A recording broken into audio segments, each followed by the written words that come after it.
Good afternoon and welcome to the Economic and Finance Standing Policy Committee for Thursday, December 11th. If we can start off with a roll call, Madam City Clerk. Thank you, Mayor Hagan. Councillor Bieber. Here. Councillor Campbell. Present. Councillor Dodick. Present for now. Councillor Doria. Present. Councillor Parker.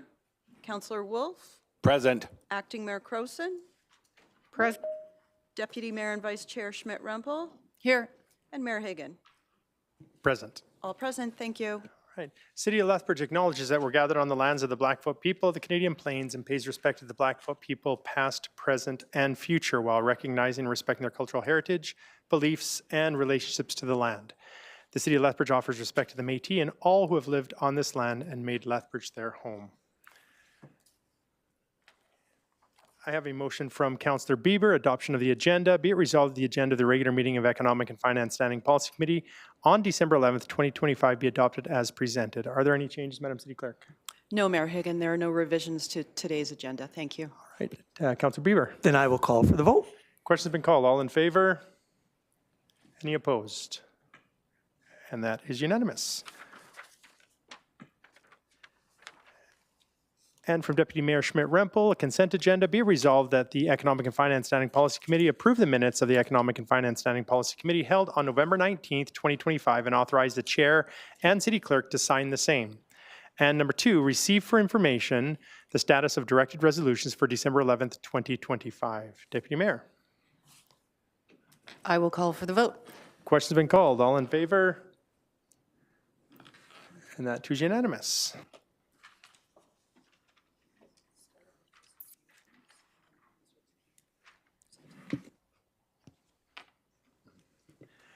All right, we will move right along to presentations.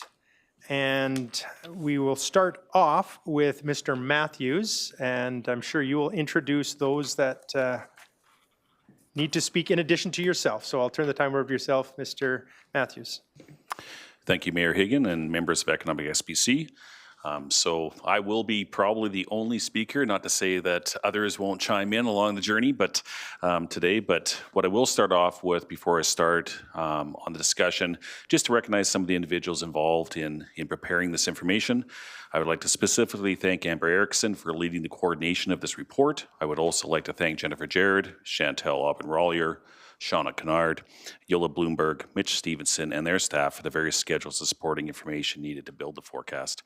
I would also like to thank the general managers, office managers, and their staff for the analysis within this report. So next slide. This September 2025 operating forecast provides Council with an overview of the 2025 General Fund, Utility Fund, and Reserve Funded operations, along with an updated projections of the city's financial position for the year ending December 31st, 2025. The accompanying variance discussion and analysis was developed in collaboration with all departments. Administration received financial results through September, and based on the information available, anticipates the city will conclude 2025 in a positive overall operating position. I will outline the key assumptions, financial reporting process, and contents of this report as well as I go through it. Some of this here, I know some members of council have seen this before, but I think it'd be important for some of the new members of council just to walk through this a little bit as well. Next slide. This operating forecast reflects projected year-end financial results based on information, as I mentioned, from through to September. So that means actuals to September. While it remains a forecast, for that period, we are projecting out to December 31st. Next slide. This, what we normally do as well, you'll see on this slide here, we come with the September operating forecast economic at this time each year as one of the requirements from City Council. We also come in the new year with the unaudited financial report and the annual report. Both of those go to Audit Committee and then subsequently to Council. Next slide. You will see on the slide here the various different sections within the actual operating forecast. To give you a bit of a context of it, that within Section A, is where you'll actually find the actual forecasted information and the various different schedules. A couple of them I'll mention here in regards to it is corporate accounts, or an A1. Any year-end surplus from this area will be transferred to the MRSR, and I'll talk about that more later on in the presentation. We have the departmental operations on A2, which is the remaining includes remaining uncommitted carryovers at the end of the 4-year budget cycle. That also will be transferred to the MRSR after next year if there's any the amount that's remaining there as well.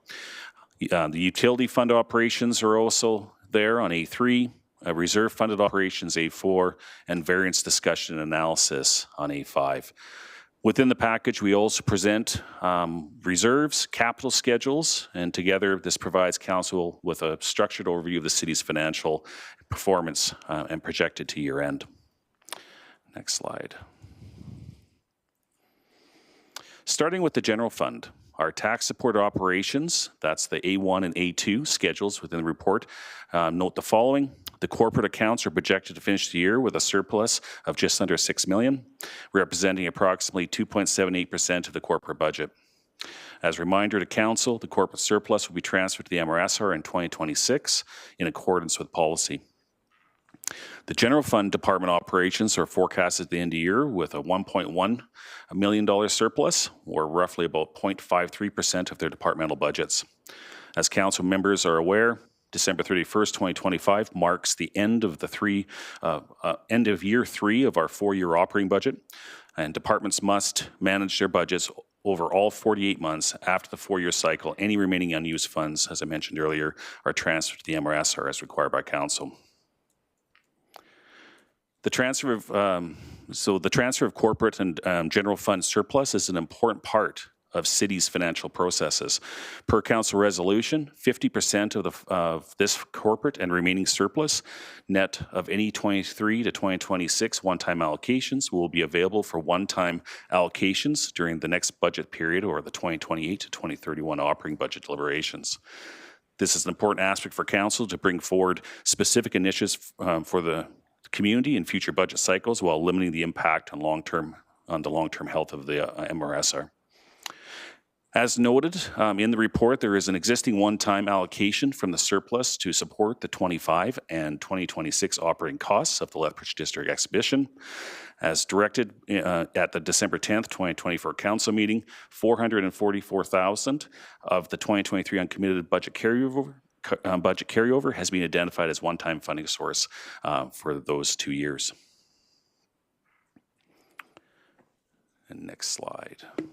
Mr. Matthews, did you want us to probably wait till you're finished in case you have questions, and you'll stop after a certain percentage of it, will you? So, yeah, actually, well, I can do it either 2 ways. We could go through a couple more slides on this and then stop, and because I will maybe give you some of the context coming up here on a couple things. Then I can stop for questions before we get into some of the other slides on specific things like the airport reserve and parking. Yeah, if you're changing topics or whatever, yeah, if we just stop and pause it. Will do. Perfect, thank you. So, in regards to the general fund and corporate accounts, as noted previously, there's a positive variance of approximately $6 million. These results reflect items under corporate responsibility rather than individual departments, such as corporate revenues, benefit costs, utility expenses, and city facilities. The major contributors to this surplus include property taxes, up by $2.88 million due to stronger than expected assessment growth and fewer tax cancellations. Employee benefit accounts with $1.95 million surplus resulting from lower than anticipated benefit costs, and utility savings of $1.1 million across city facilities, including electric, natural gas, and operations at the arena, or visit lethbridge.com arena. These positive variants are partially offset by $740,000 of a negative variance in permit development and business license revenues driven by slower construction activity, economic conditions, and timing impacts from our accounting standards as well, or timing impacts of accounting standards. Next slide, and then I will pause.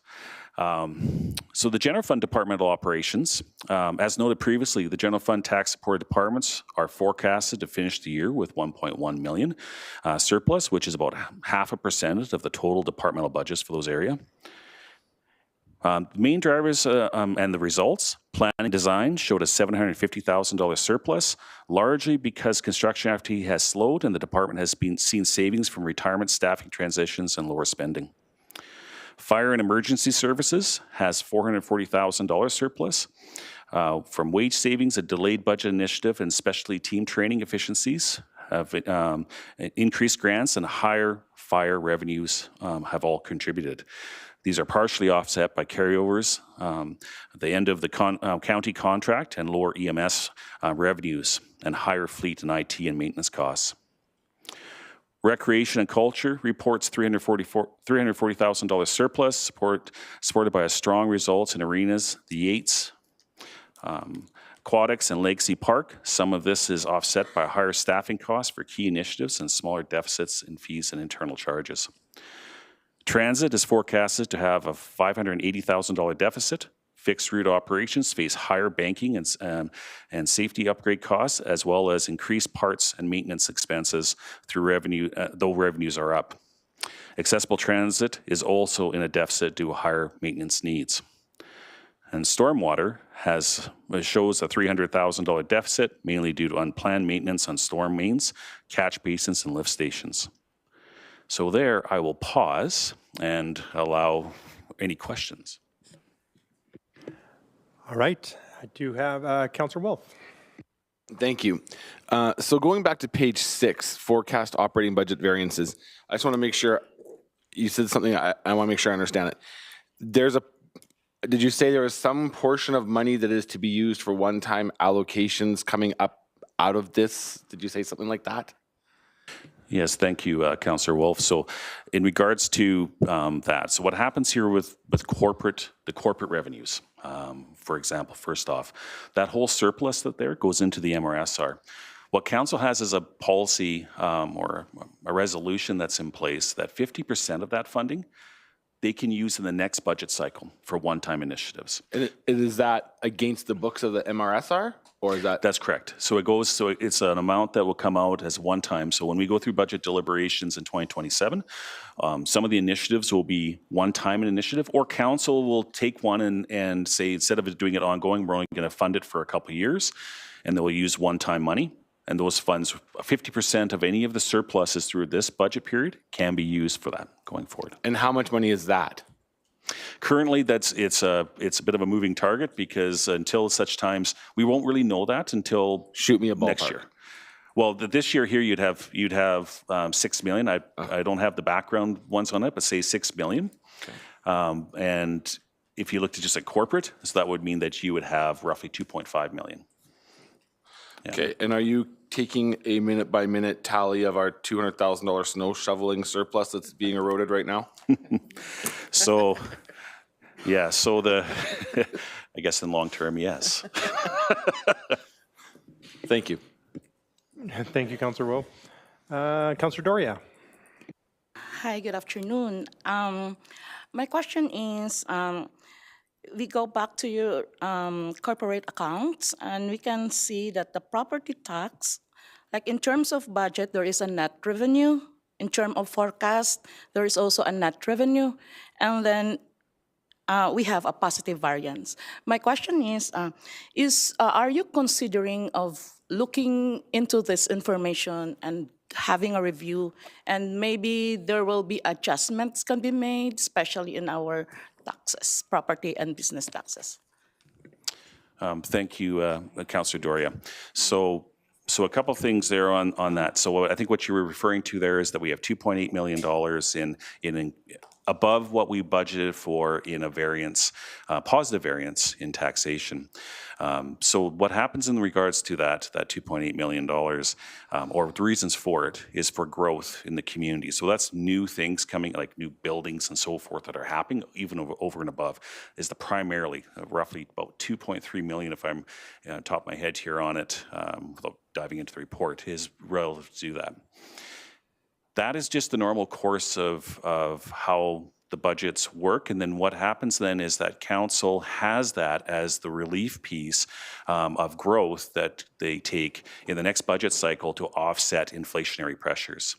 So I guess if I'm understanding the question, if we could do something different for it in the short term, Yes. if council took the growth in the short term, one of the things to keep in mind is that you wouldn't have it for the next budget cycle. So yes, you'd be able to use it maybe in next year, but it's not going to help you in the longer operating budget cycle.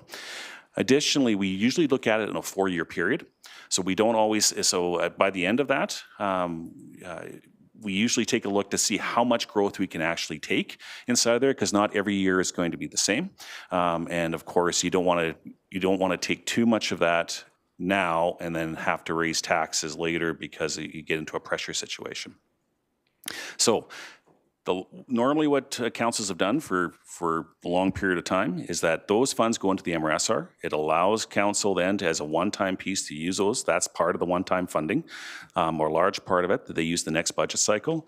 And the ongoing portion of that is used to offset the inflationary increases or some of the base budget pressures that happen.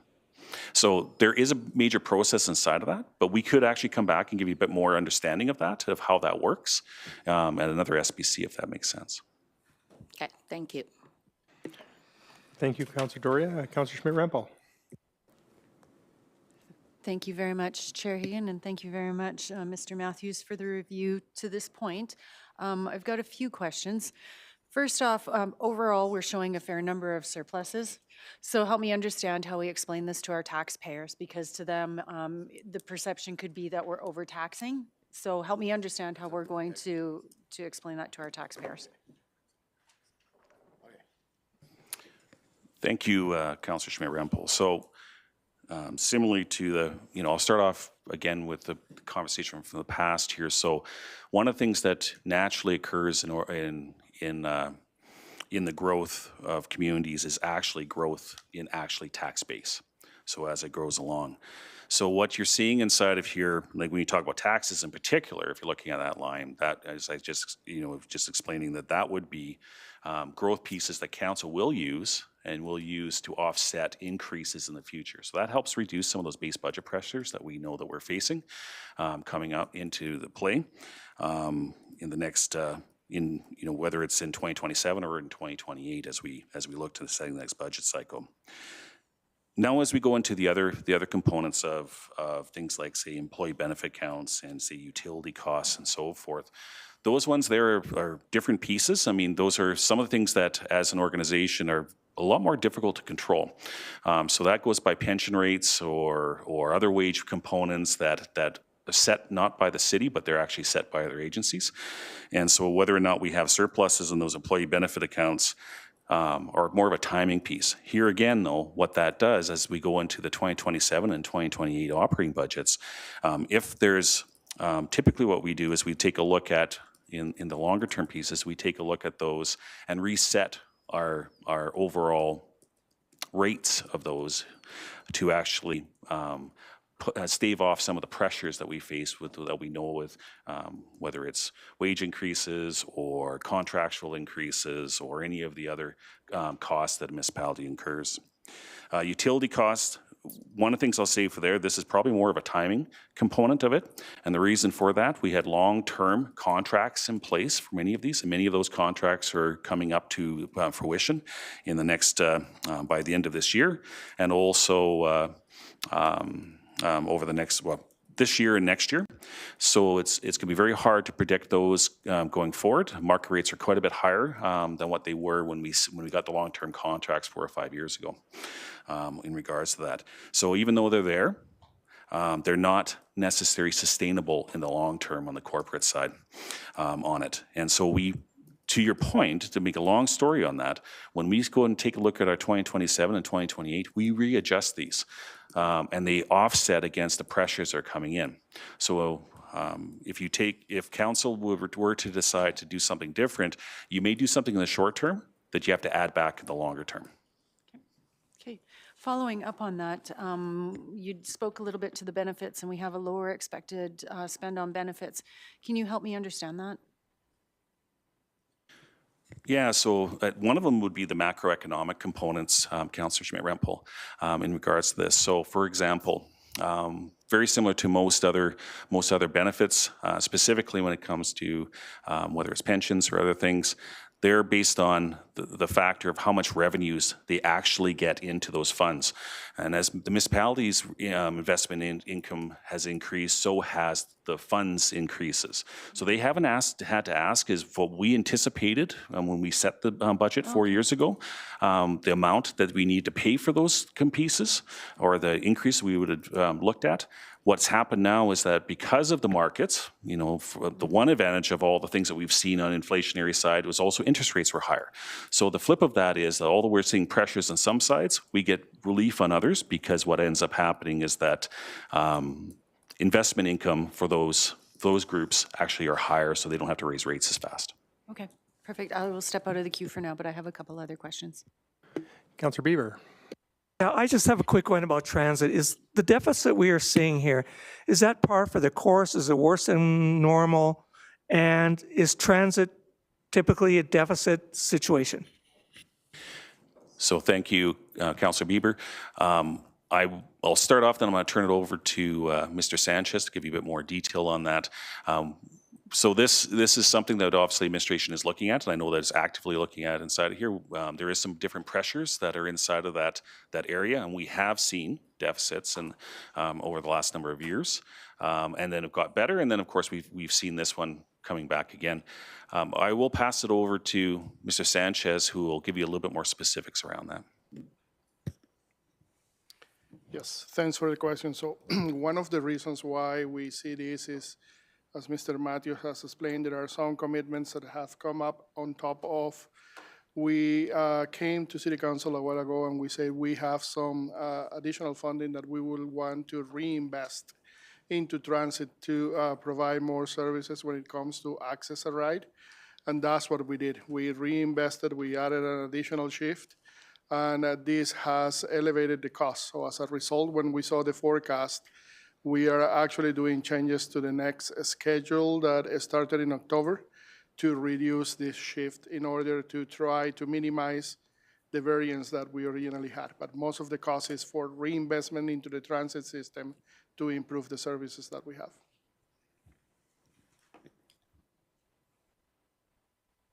Councillor Schmidt-Rempel. Thank you very much. So following up on that question, Mr. Sanchez, if I may, how will this then long-term impact Access-a-Ride? So we heard that we reduced the shift from Access-a-Ride. Is that going to be a long-term impact, or is that potentially a short-term? Are we going to be able to return that extra service that we had before? Thank you for the question. This is the change we're doing is we're going back to approved budget. So the changes are going to be permanent until the time we come back to City Council with the next budget. And there are a couple of initiatives that were presented at that time, but they were deferred. And one of those initiatives in particular was to deal with the transit pressures. We are also working with the stakeholders right now, and including AHS, and we're trying to see how we can work together to come back for the next budget cycle to try to minimize this gap and improve the service that we provide for those customers that they really needed. Thank you. And I have one last question. This, Mr. Matthews, goes to the stormwater, which we just talked about. What does our short-term funding gap look like on stormwater? Thank you, Councillor Schmidt-Rempel. I will probably go back to Mr. Sanchez on that. What we are seeing, though, on this one here is a problem in our operating budget. So we have seen a bit longer piece in regards to this, where we've had year over year of deficits for the last number of years.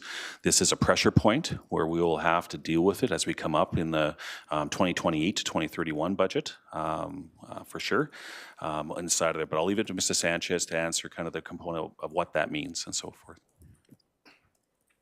Thanks again for the question. So in terms of the stormwater, as Mr. Matthews expressed, we know this is a pressure that has been there for quite a few years. Part of the work we're doing right now is we have retained a consultant to do a cost of service study for the whole water and wastewater.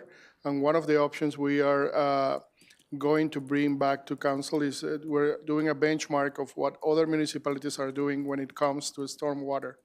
And I can tell you that a quick research that we did internally before we started this project shows that most of other municipalities are treating stormwater as part of their utility rates. Lethbridge is one of the few, I will say only two, that are doing this as a taxation. And when you look at the whole picture, it makes sense that it's part of your utility rates, because whatever you consume and you drain from your lawn to the stormwater system is also should be treated the same way. So there is a benefit, there is an opportunity that we can actually address this moving forward, and this is coming to the next operating budget. Thank you very much. I see no further questions in the queue, so Mr. Matthews, you can continue to next. Thank you, Mayor Hagan. So maybe we can move, yeah, perfect, thank you. So on the utility funded operations, overall, we're forecasting to finish the year on utility fund with a $3.8 million surplus amongst the various different utilities. The main contributors to the surplus are electric, which is $2.8 million surplus, driven by strong regulated rate and distribution tariff revenues, which more than offset small deficits in transmission, fire, and operations. The waste collection has $550,000 surplus due to lower collection costs from improved route efficiencies. Waste processing shows $430,000 surplus. Higher landfill revenues and lower operating costs in waste and recycling centers are partly offset by deficits in the material recovery facility and organics processing, mainly due to lower tonnage and higher processing costs of those two other areas. Wastewater is expected to finish balanced. Lower revenue from conservation are offset by reduced energy costs and debt savings, with $400,000 planned to be transferred to the wastewater reserve to support future plant expansions. The water utility is also expected to finish balanced. Higher regional and irrigation revenues and lower debt costs resulted in the $1.92 million being transferred to the water utility reserve for water treatment plant expansion. Next slide. In regards to the reserve funded operations, so if you're looking at inside the package, that would be the A4 schedule on the summaries. The reserve funded operations are services where all spending must be covered by specific revenues that are restricted for their certain purpose, is the definition we have in there. Here is the forecasted variances for these 2025 in these areas. So the airport shows a $200,000 surplus, and I'll explain a little bit more about that in a minute. But while revenue is down due to lower passenger terminal activity, this is more than offset by savings in contracted services, wages, marketing, insurance, and fuels and utilities.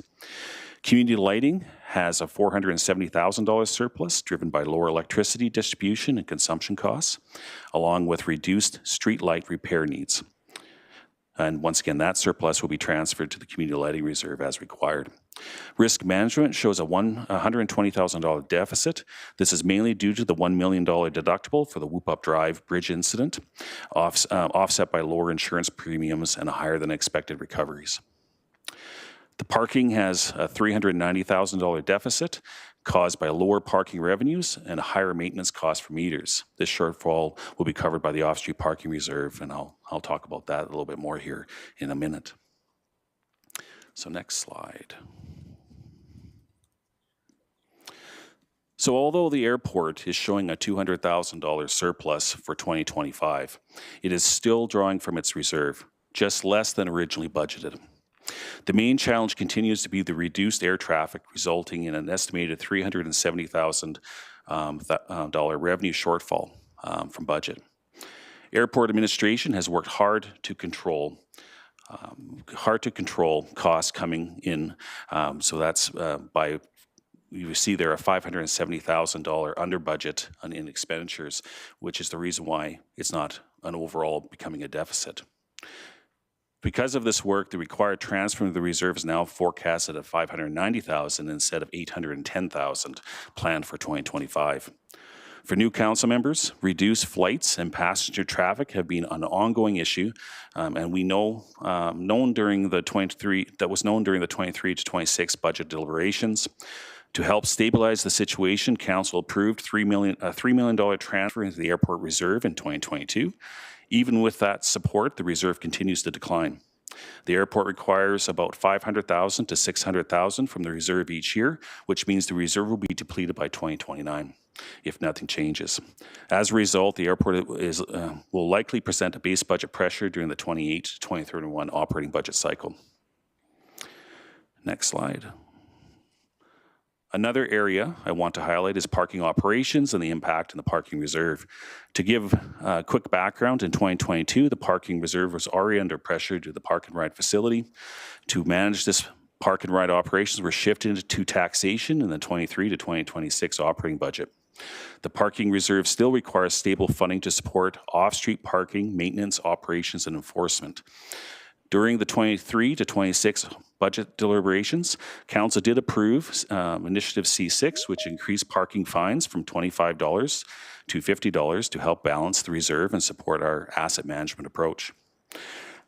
After engagement with the BRZ in 2023, Council implemented a 2-year pilot that reduced downtown parking fines from $40 or $20 if paid within 10 days, adjusted enforcement hours from 9 a.m. to 4 p.m., excluding holidays, and set fines outside the core at $50 or $35 if paid 7 days. The parking reserve has continued to decline throughout the current budget cycle and is forecast to be depleted by 2030. Administration will be bringing forward a report with recommendations for Council for consideration on this further in Q2 of 2026. Next slide.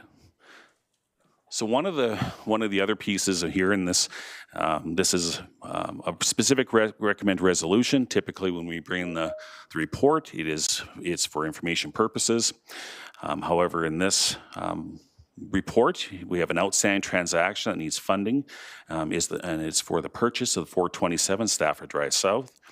On February 11th, 2025, Council directed the City Manager to proceed with the purchase of the Stafford Drive South for up to $1.2 million and return with an amount to be funded from the Real Estate Holding Reserve once the purchase price was finalized.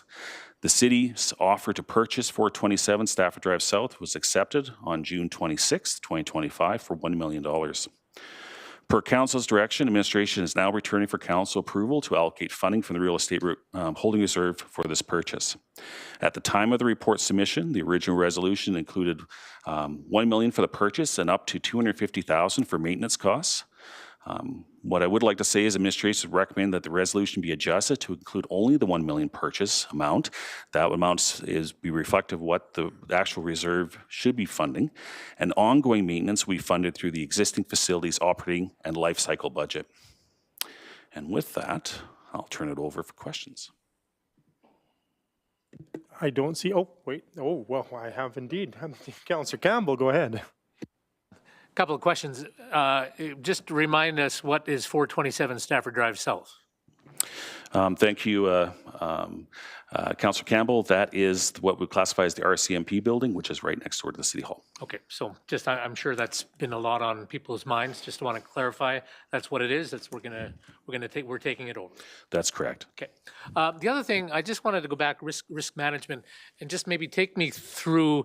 We all know that the bridge accident happened. So take us through. You were saying that we didn't get what we needed for insurance purposes. So just take me through the scenario on why it happened and how it happened and why we didn't get it covered or who's paying for it. So, a couple things here that, I'll look to Mr. Lowen as well, too, if we get into anything where we need to go into closed in regards to that. And I'll also get my help from Mr. Sanchez when it comes to the specifics. But what I can say from the financial aspect, so from our policy on bridges, for it, obviously, if a total bridge, collapse or those kind of things, they're covered, but our deductible is $1 million. So the repairs on side of a bridge like this, when it gets damaged, we're responsible for the first $1 million, similar to what your car insurance or your house insurance would be on a deductible. And yes, that does seem a very large number, but when you look at the amount of what a bridge is in the multi-millions of dollars, it's actually a small portion on the deductible when it comes to that. And of course, too, this it's not a very typically not an occurrence that happens very often. So what we're seeing, what I was mentioning there, Councillor Campbell, in regards to that, is that within here on this, there's all sorts of things we have to, as an organization, we still have to consider. But from a point of view of the deductible, we book the deductible because that's a known piece from an accounting perspective that we have to book basically the liability within the year and the costs within the year, and it comes against our insurance reserve because that portion is self-funded through our insurance reserve. So maybe, Mr. Sanchez, I know that the damage was I think earlier when this whole thing happened, it was way worse than we originally anticipated, correct? Thank you for the question. Short answer, yes. Originally, we thought it was going or could be a quick repair, but after we got all the bridge engineers and the experts on site, it was determined that the repairs were a little bit heavier than what we originally expected. In fact, we are still finalizing the repair of one of the areas that was the one that was the least affected and didn't require any road closure. And we don't have a total amount yet for either the consulting fees plus the repair costs. So that's still a work in progress that is going to be closed over the next few months, and then we're going to work on the next steps in terms of finalizing and the lessons learned on this incident. Just to assure the city residents that the bridge work is basically, people shouldn't be worried about any more disruption going forward for the time being anyway. So at this point, yes, the repairs, the road, both eastbound and westbound were open on the 3 lanes last week. And the repair has been, for the most part, completed on only one section that is being done, and is being done underneath, and it does not require any road closure. So we don't expect any other closures unless something happens. Thank you. Unless, boy. All right. Councillor Croson. Thank you, Chair. Thank you, Mr. Matthews, for the information. When we look at this forecast, this is a snapshot, right? It is 9 months of 1 year of a 4-year budget, so there's much more going on. And a lot of the budget information we have is based on assumptions. So let's talk about those assumptions. How long does a department run a surplus or a deficit before we start asking them to readjust the assumptions, before we go deeper into what's actually happening? Because it's hard to look at a snapshot and get that wider sense. I'm sure you have it. So how do we hold departments accountable for actually revising and actually being true with those assumptions? Thank you, Councillor Croson, in regards to that. And yes, you're 100% correct in the sense for the operating budget. This is only a snapshot in time of 1 year, the 3rd year of the budget cycle, of the 4-year budget cycle. And of course, we are making assumptions that we, from past experiences and other things that we know what will look like till December 31st from that perspective. But the deeper piece of your conversation there in regards to taking a look at areas where we start seeing systematic problems in our budget. So the one I'll talk about there is the stormwater piece. So there's pieces within the department. So my team and ourselves, and along with the general managers of the area, in this case it happens to be stormwater, we will notice. We'll go through and start looking at those trends. So we don't just necessarily look at the trends from within this budget cycle. We look at the long-term trends of what's going on. So when we looked at stormwater, we can actually start seeing that we're starting having a problem going into it, because some of it you do need time to actually see, okay, is it a 1-year blip, a 2-year blip, is something going on in the economy and so forth, or is this a systematic problem that's in the budget? In this case, in stormwater, it is actually a systematic or problem that we actually have in the budget, and we can see that from the trend analysis. So when you start looking at mapping the actual expenditures and actually the net deficit in these areas, you can see it starting to decline. In fact, we can start forecasting out with probability that it's going to continue to increase. And what does that mean too? And the reason why we would do that, now looking at it from an asset management standpoint, so now all that work that we've talked to council on asset management, we start looking at the asset management components, and we start looking at, well, is there a backlog, a deferred maintenance piece, and it's only going to make it worse? Is that the reason why we're having critical failures and so forth? So we start looking at those aspects behind the scenes. So it's not necessarily just about more money going into it, it's how the operations are doing it, and then also the mechanism. So I know on this one here, there's multiple different facets on when it comes to stormwater on this particular issue, but behind the scenes, that's what administration does behind the scenes prior to it ever coming towards City Council. So that's for the one-offs like that. But for the departments that are having just more general operations, do we have any metric, like, and this is just made up, but 90% of the time you're going to be within 5% of the budget you set? Do we have that expectation, and do we have a way of gauging, if there is an expectation, if our departments are doing that due diligence, bringing the information to you, so that they're staying close to that budget they've set? Thank you, Councilor Croson. So yes, we do have an overall metric right now. So today you're seeing that it's a 0.5%. It's the variance difference. Actually, I think that's a very good result from the departmental side. And you don't want it to be zero. I'll explain that in a second. Currently, right now, what we've set as a target piece is within 1%, like lower than 1%, but higher than zero, basically, kind of thing is what we want for an overall, that bottom line figure. Obviously, that also translates down to the different operations and what they're looking at. And as we start having conversations, whether, like what Mr. Sanchez talked about on transit, or we start looking at other areas, because as we start seeing, even in the current year, well, what can we do as we start looking at this? This information. So throughout the year, even though we provide, this detailed reporting out here, we will also look at for monthly reporting and also mid-year reporting internally that we do. We will actually take a look to see where problem areas are. And what we're trying to do is catch them early on to make sure that we can do some corrective pieces. So some of the things that Mr. Sanchez talked about, his team went and took a look at as we went along through this and started seeing that there was problems in here on this pilot and so forth, was causing extra pressure, and we have to reduce that. That's some of the things that the managers do, and of course we also, as the directors, we also get together and review this, and not just at this time of year, we do earlier in the year as well too, that we do that as well. And following up, do we or how do we ensure, if you're a department and you're looking like you have a surplus now, how do we ensure that they still stick to their budget even with a surplus, so it goes back into the MRSR, and don't see that as an opportunity, hey, we can go get those things we've now wanted to get? Yeah, thank you, Councillor Croson. So some of that too is just overall monitoring. We have a number of different ways that we watch transactions throughout the organization as they're going through, everything from smaller dollar transaction pieces that we monitor and all the way up to the larger pieces. So very simply, even from the point of view of my team has a process in there that they look at the large dollar transactions that are going out the door on a check run. Yes, that's after the fact, but we are monitoring what's going on and having conversations with staff along that way. What I can say is the business process that we have in place, where we have the ability to use the 4-year budget and business director. I'm dating myself there.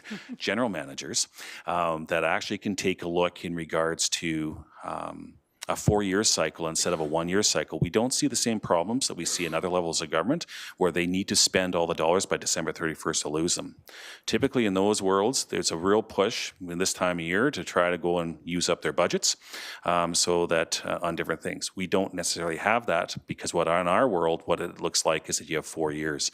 We also have the ability through the reserves and so forth, where needed on specific projects that the city manager can approve to actually carry them over if needed. But those all get, as we've gone, we've talked about them in the past here, but those all go through a very rigorous process internally before they ever get approved, and even afterwards, just as important or more importantly, when they're about to spend them and so forth and use them, if they can't just change those for something else. They have to use them for what they're using. They were requested for as well, or they go back to the MRSR as well. And you will see that as we go through it. We look every single year and we go through the amounts, and we will transfer that information back to the MRSR, or the dollars, I should say, to the MRSR or to another reserve if we believe, when I say that, depending on the type of revenue source where it came from, if we believe that work is no longer required. So in general, this is a budget that's pretty much on where we should be, just with a few things that we need to take note of. And that's and our responsibility is to bring forward those areas of problems to members of council along the journey. There's a lot of work that goes behind by my peers and directors and their general managers and their financial staff to correct those along the journey of making sure we deliver on service levels. In the end, there's things in this where sometimes, you know, we have to bring to council's attention, obviously, because they're large variances and so forth, like the ones we'll be talking about today, either good or bad, either way, and so that there's further discussions on those. Thank you. Thank you, Chair. Thank you, Acting Mayor. I was going to call you by your first name. Sorry, Councillor Doria. Thank you, Chair. My question is, with regard to the reserve analysis and the real estate holdings, I presume, it's just my presumption, please educate me, there is a balance of around 6M, and I presume that the purchase of this 427 Stafford property will be taken from this amount, just presume. And then I also saw that there are income coming in, and there is also expenses. So is the purchase of this property can probably add income to our reserve? That's my question. And also I saw, again, in this reserve analysis that there was a purchase of 714 in the 7th Street South. And is this adding income to our reserve or not? Just please educate me, Mr. Darrell. Thank you. Thank you. Excuse me, sorry. Thank you, Councillor Doria. So in regards to this, just in the reserve pages itself, you are correct in the amount. So the amount of the total reserve as at September 30th is just under $6 million inside of that reserve. There is a small bit of rental income that comes into that reserve.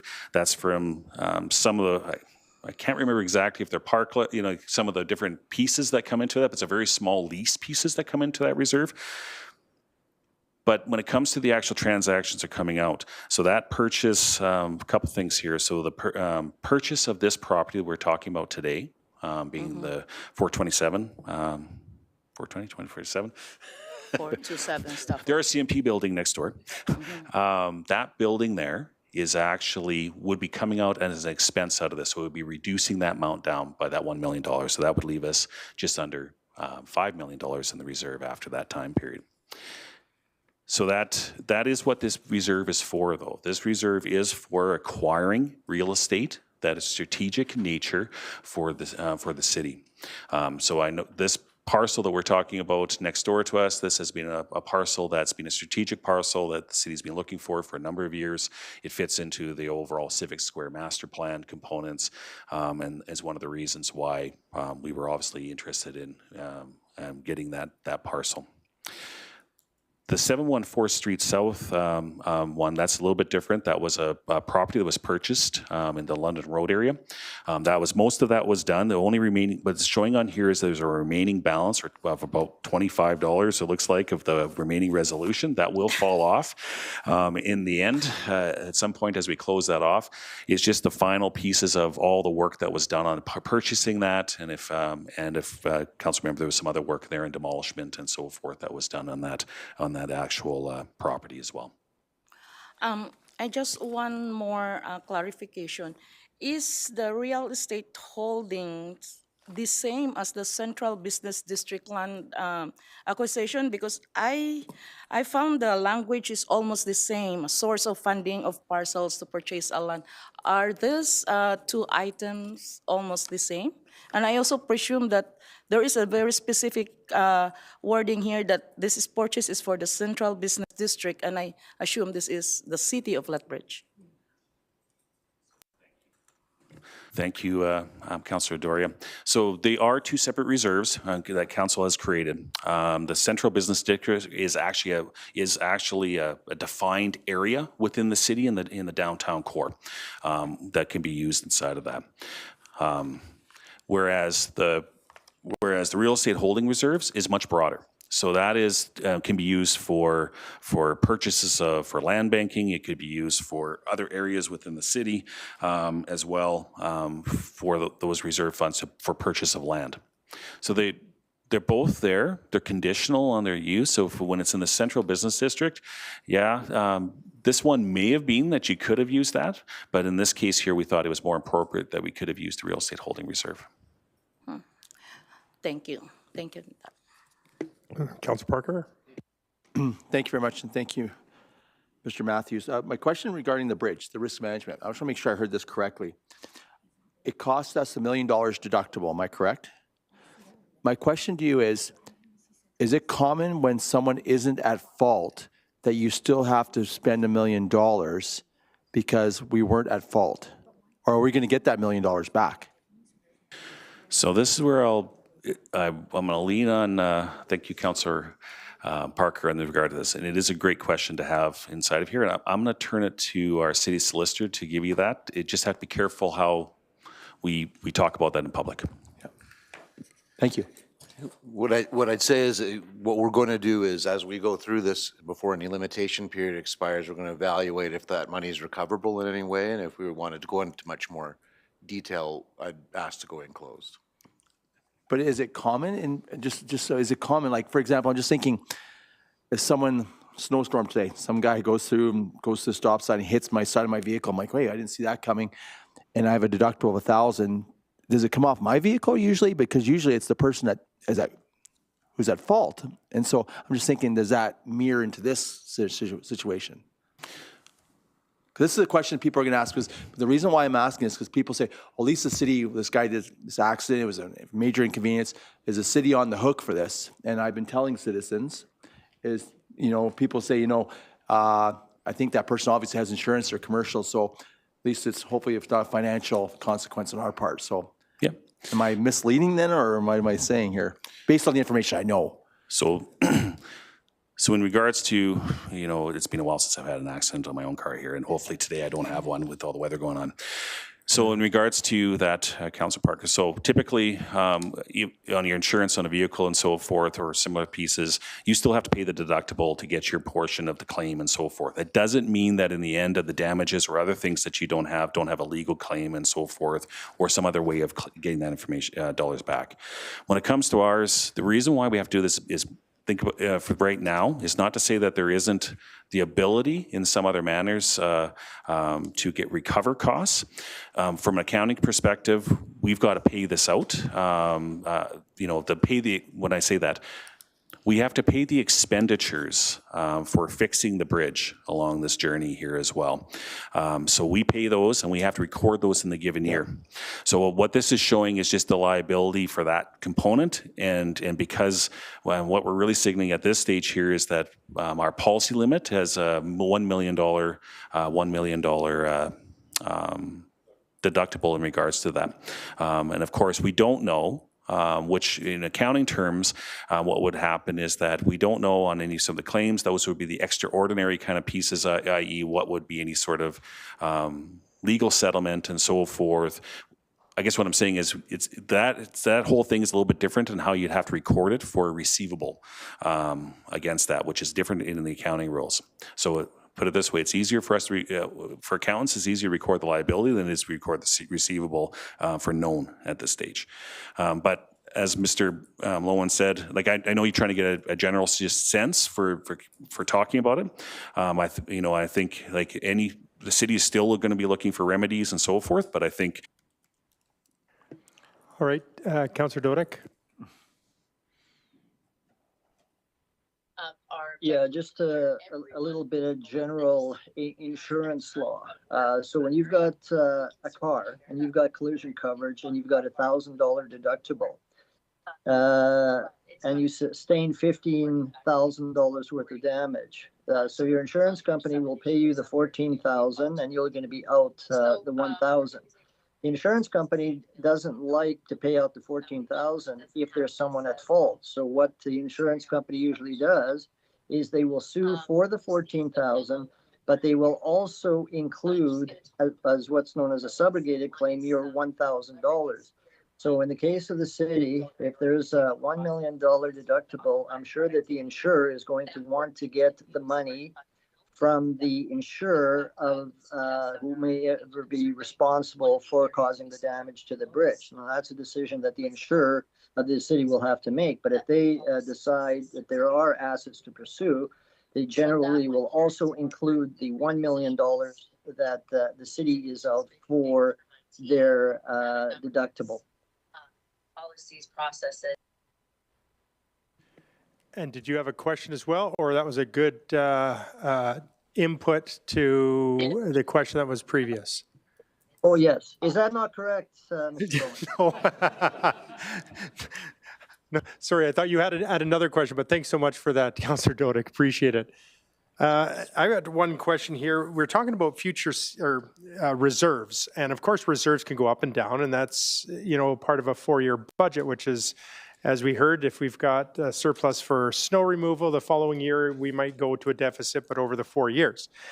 Now, we've already allocated to a lot of different projects costs to CIP projects in the future, whether they're funded or not. But if we put something, for example, into a waste utility surplus, going to my accounting mind, then we would adjust in the future if there's still a surplus at the end of that time for that CIP project, because if the CIP project was the same amount that it was 10 years ago, and yet over the past few years, we've accumulated a surplus, do we adjust that, and is that common practice, future projects? Thank you, Mayor Higgin, in regards to that. So in regards to, so specifically in the water side where we're putting money aside, so we put those dollars into the reserve to use for that future project, if that's what you're referring to in the future. So that fund that's going there is actually going to be used to offset the cost of debenture debt on that project at a later date. So, for example, on the water side, where there's that funding going into the reserve, that funding will be a cash payment on that project to as one of the funding sources to reduce the amount of borrowing that we'd have to take of the total cost of doing that in the future, if that's what you're referring to. Yeah. So, say for example, the project is $40 million here that we've allocated in the future, unfunded at the time, or if it is funded, whatever that looks like, and we've saved $1 million over the past few years. Is that now $39 million going forward? That sounds like that is the case. That's right. So if the total cost of that project is $40 million, we would first use the cash on that. So to take the around $39 million that we would have to get from another funding source.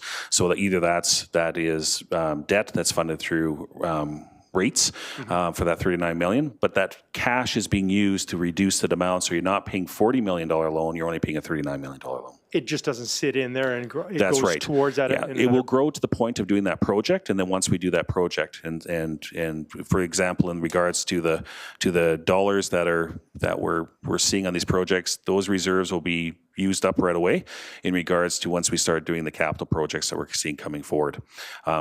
There is a longer-term piece that council needs, we've been talking about, and council will have to have consideration on of where they want to go on, which is part of that long-term financial sustainability where you're building dollars up inside of, say, in the water or wastewater side, which is the pay-as-you-go component to actually do maintenance and life cycle on pieces. And really that is just to keep similar principle is that you have for any of the stuff that are coming through CIP, you're having those dollars there to maintain those assets as well too. More to come on that because we'll have further conversations. And I don't know if Mr. Sanchez wants to add anything on that, but.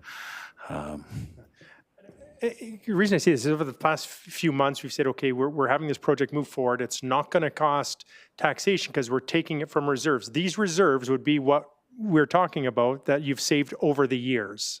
Which is fair to say, right? Yeah, so in general terms, Mayor Higgin, in regards to that, so if there was a project that was going to be funded from like an entirety from a reserve piece, then it would be used those and there would be no then difference on it. Where the difference comes into play, depending on the project we're referring to, is whether or not there's something else that has to be over and above what we have in the reserves or can allocate from reserve. Great, thank you. Deputy Mayor Schmidt-Rempel. Thank you very much, Chair.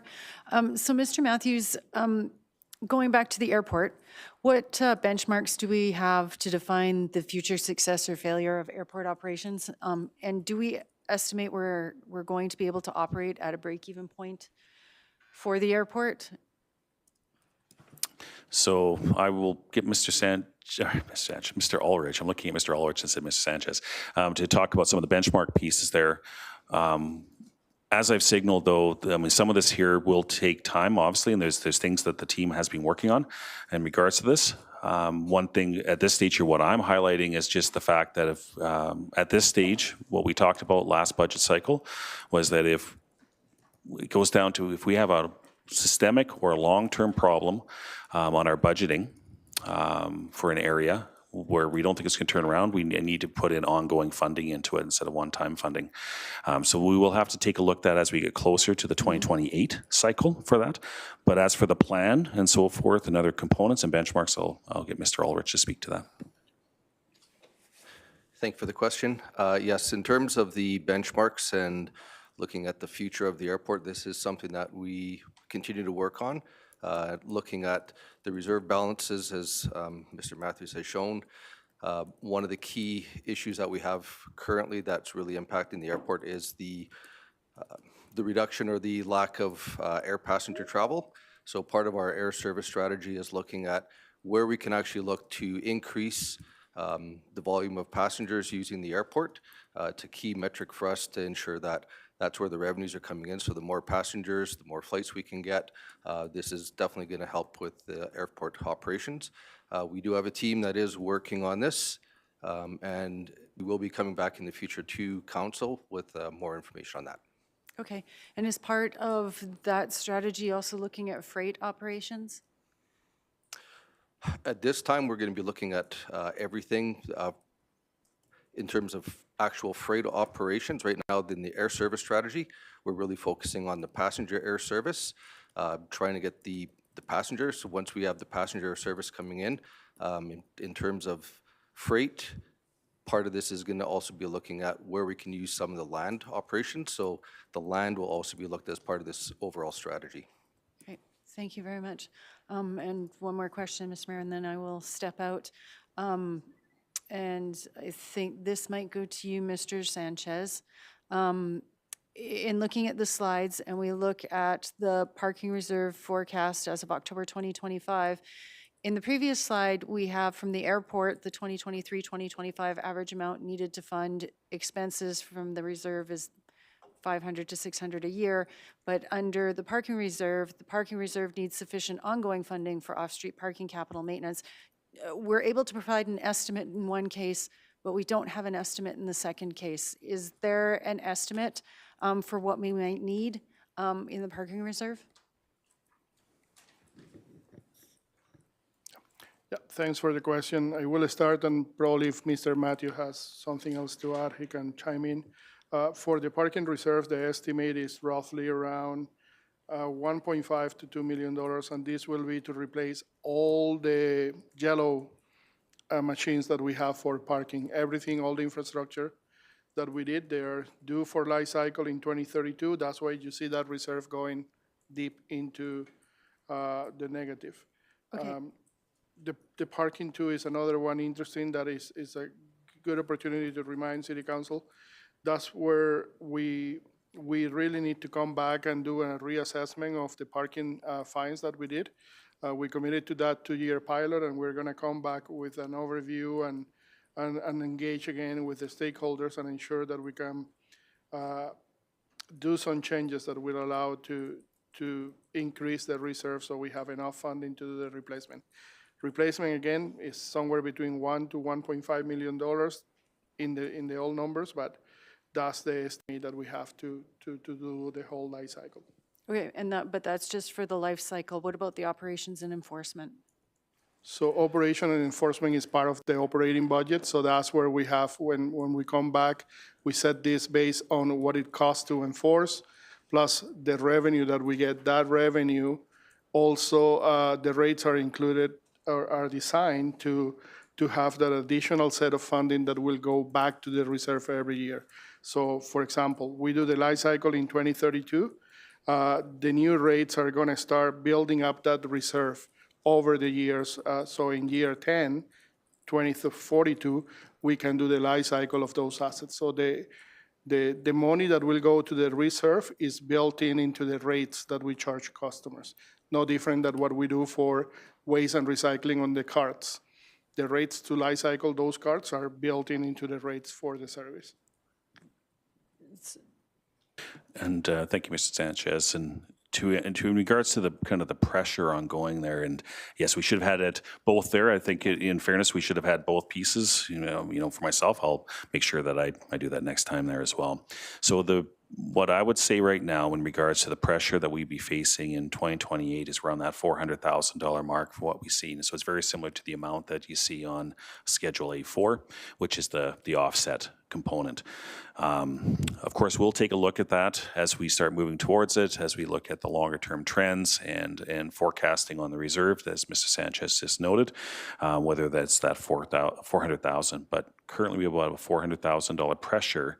That would be a tax pressure if we don't change rates in regards to that area to fund that. Okay, I'll step out of the queue for now. Councillor Doria. Mr. Chair, my question is, I saw in the presentation of Mr. Matthews that there is surplus in the recreation and culture, about 340,000. I believe that this surplus will go directly to MRSR, right? And then I just want to understand because recreation and culture is under the community services. I just want to understand how we can allocate when we have to make a budget, how much is for the community service, how much is the community social development, and why is it that the recreation and culture has a surplus compared to other services? Thank you, Councillor Doria. So I'll unpack some of those pieces as we go along there as well. So one piece on this here. So you are correct that the recreation culture currently in this year has a $340,000 surplus. In regards to that, it's driven by a couple things here. Surplus driven by Yates revenue and supply savings and minor wage, offset by some minor wage overruns. But overall, it has a $340,000 surplus. That surplus doesn't automatically go to the MRSR in 2025. So what happens there is that carries on for the operations to use in 2026 as part of our 4-year operating budget. So in regards to that, then what happens is that depending if that money is still not required or used in departmental service operations, that money then goes to the MRSR in 2026 and then also forms part of that 50% with the corporate monies over the 4-year cycle that would be available for City Council's use in the next operating budget cycle. In regards to the over different areas, so how we budget inside of these areas is for the specific service level components, and so although community services is the directorship of it, they have 6 different service level, like broad service level components, being community service support, all the way to rec and culture, parks, fire and emergency services, and so forth. Each one of those areas, their general manager runs those budgets separately, and the budgets are developed based on the service level requirements for running each of those areas. So we're in rec and culture, obviously there's aquatics, arenas, picnic shelters, a number of different things. I'm sure Ms. Kleisinger is looking at it going, there's a whole bunch more there so as well, but as examples of what makes up that total. But that general manager actually runs and manages that $13.6 million budget, and in the end of that period for 1 year, they've had a $340,000 positive variance in that area for running all those facilities, and some of them are contracted, obviously, facilities or operations as well, like our pools or aquatics as well. So I'm not quite sure if that fully answered your question, but more than willing to give you a bit more context as well. My concern is, are there possibilities, are you considering if there are changes, because there are updates, maybe this coming 2026 or the next 4-year cycle, this distribution of budget can change? Yeah, thank you, Councillor Doria. So typically, how we would bring them forward and so forth on that, we talk about the service levels in those areas. And specifically when it comes to like recreation and culture, it's the service level, maintaining that service level that council wants to do. And so, so council can always make decisions of increasing one area. So you want to do more in parks and less in rec and culture. So that's the decisions that council could do along the journey here. We would present those, administration typically wouldn't come and say, we're going to take money from rec and culture and shift it to parks. That would be a service level change, and understanding what that means to service levels, if we're increasing or decreasing service levels between those two. But that is something that council can always make decisions on. And typically how they come through in the operating budget, they come through as initiatives.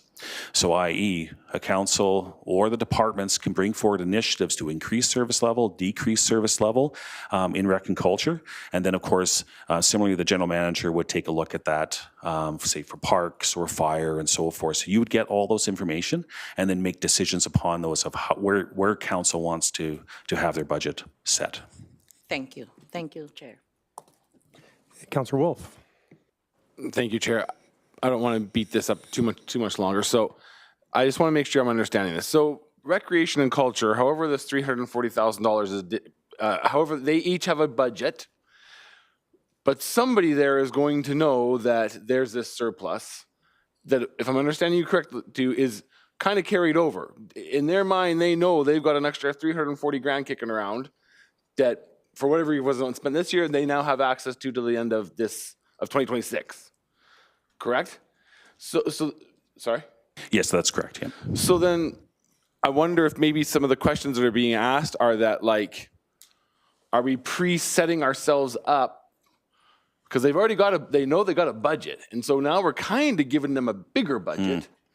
So is the concern maybe from some of us that seems like an odd way to do that? Like, and I'm certainly not insinuating anybody would do anything they shouldn't do or inappropriate or anything like that.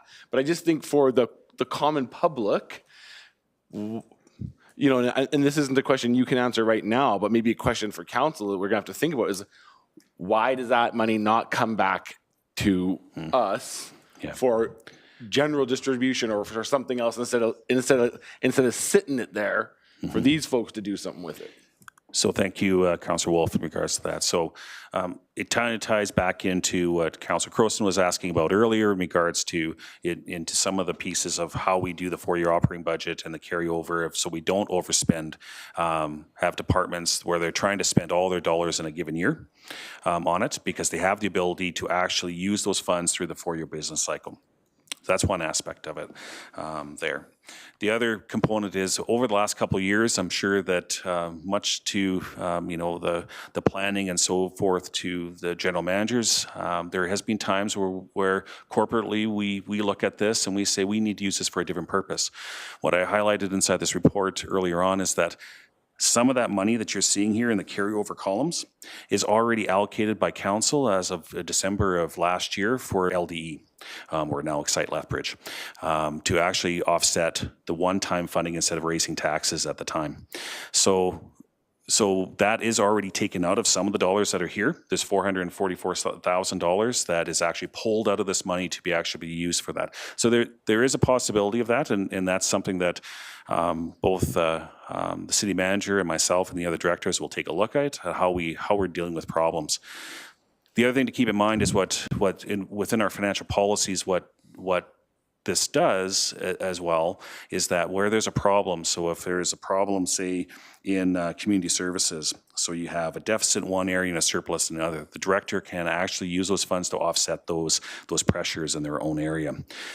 The problem is that if all of a sudden we start taking those away, then those pressures actually just fall through, because there is actually nothing there, and it's kind of an offset. So even though they're there, the general principle is the department managers or the general managers are able to manage their budget within those 4 years, and that has actually proven us very well over the last number of years, pretty much my whole career with the organization. However, on that doesn't mean that they always get to spend that. There is either council senior minister, like the ELT and ourselves are on it, or make decisions to say, nope, that surplus is going to be needed to offset a deficit that we're occurring in another area. That's one of the reasons why, and it's actually one of the secret sauces in our multi-year budgeting side, is that we're able to offset those things in the year, so we don't have all of a sudden where you've got to raise taxes or deal with a shortfall, because we have to have a balanced budget, and we also have to have the right revenues coming in. So it is in itself, from the point of view that helps, because people don't overspend, because they're going to lose that money in those areas, that to what Councillor Crowson was asking before. It also helps us as corporately, because we can actually take a look at this as we're managing the finances going through, to make sure that if there's deficits on theirs, we can cover it. And frankly, in the bottom line, when you look at a $208 million budget and we have $1 million of a surplus, that's actually very small when how fast that can be eroded away between the different areas. Thank you. Thanks for that. Councillor Schmidt-Rempel. Thank you very much, Chair. Mr. Matthews, to follow up on that, how much of the municipal reserve position is already allocated to future risk and projects?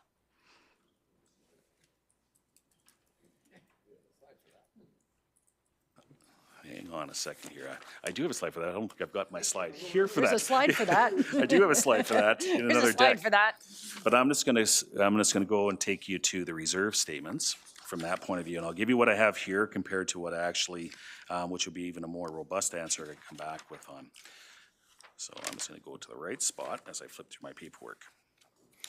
So when you take a look at our overall reserves, and the biggest one I will talk about is our municipal revenue stabilization reserve, which the essence of that reserve is, just as the wording is, to stabilize the revenues coming into the municipality. So we have unstable revenues coming in, we have certain amounts coming out.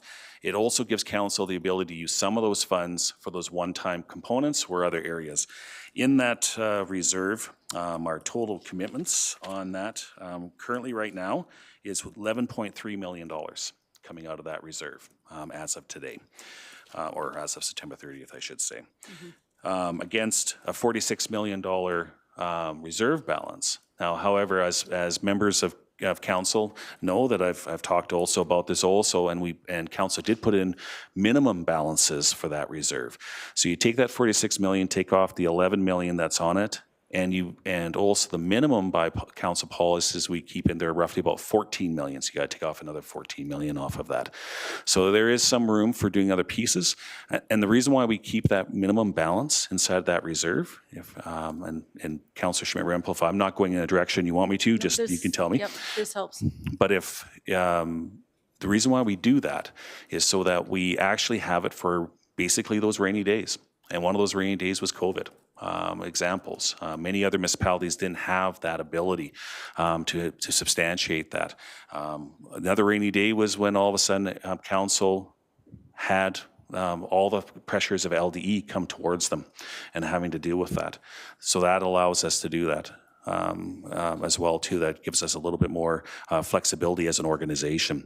And I must admit, I know in talking to my peers, that they're not in the same place where they have minimums, and some of them are struggling because they're having to raise taxes to build up their reserves. Right now, I wouldn't say we're not the highest. I've shown council a number of times that we are actually on the per capita side, we're on the lower end of reserves, but we're actually also not living off our reserves. So that's i.e., you're not augmenting your payroll or your monthly salary by taking out a savings every month. That only can go on for so long, as you know, in your household. That'd be the same thing for a corporation. Okay. So about 24 million of the 46 million balance is allocated towards future. That is correct. Okay. Yeah. And then, of course, and I think sorry, yeah. The city manager's reminding me exactly where I had the slide, but it was in the orientation decks, yes. Okay. All right. Thank you very much. And then what portion of the surpluses that we're seeing today are going to be possibly, can you forecast, reoccurring versus one-time savings?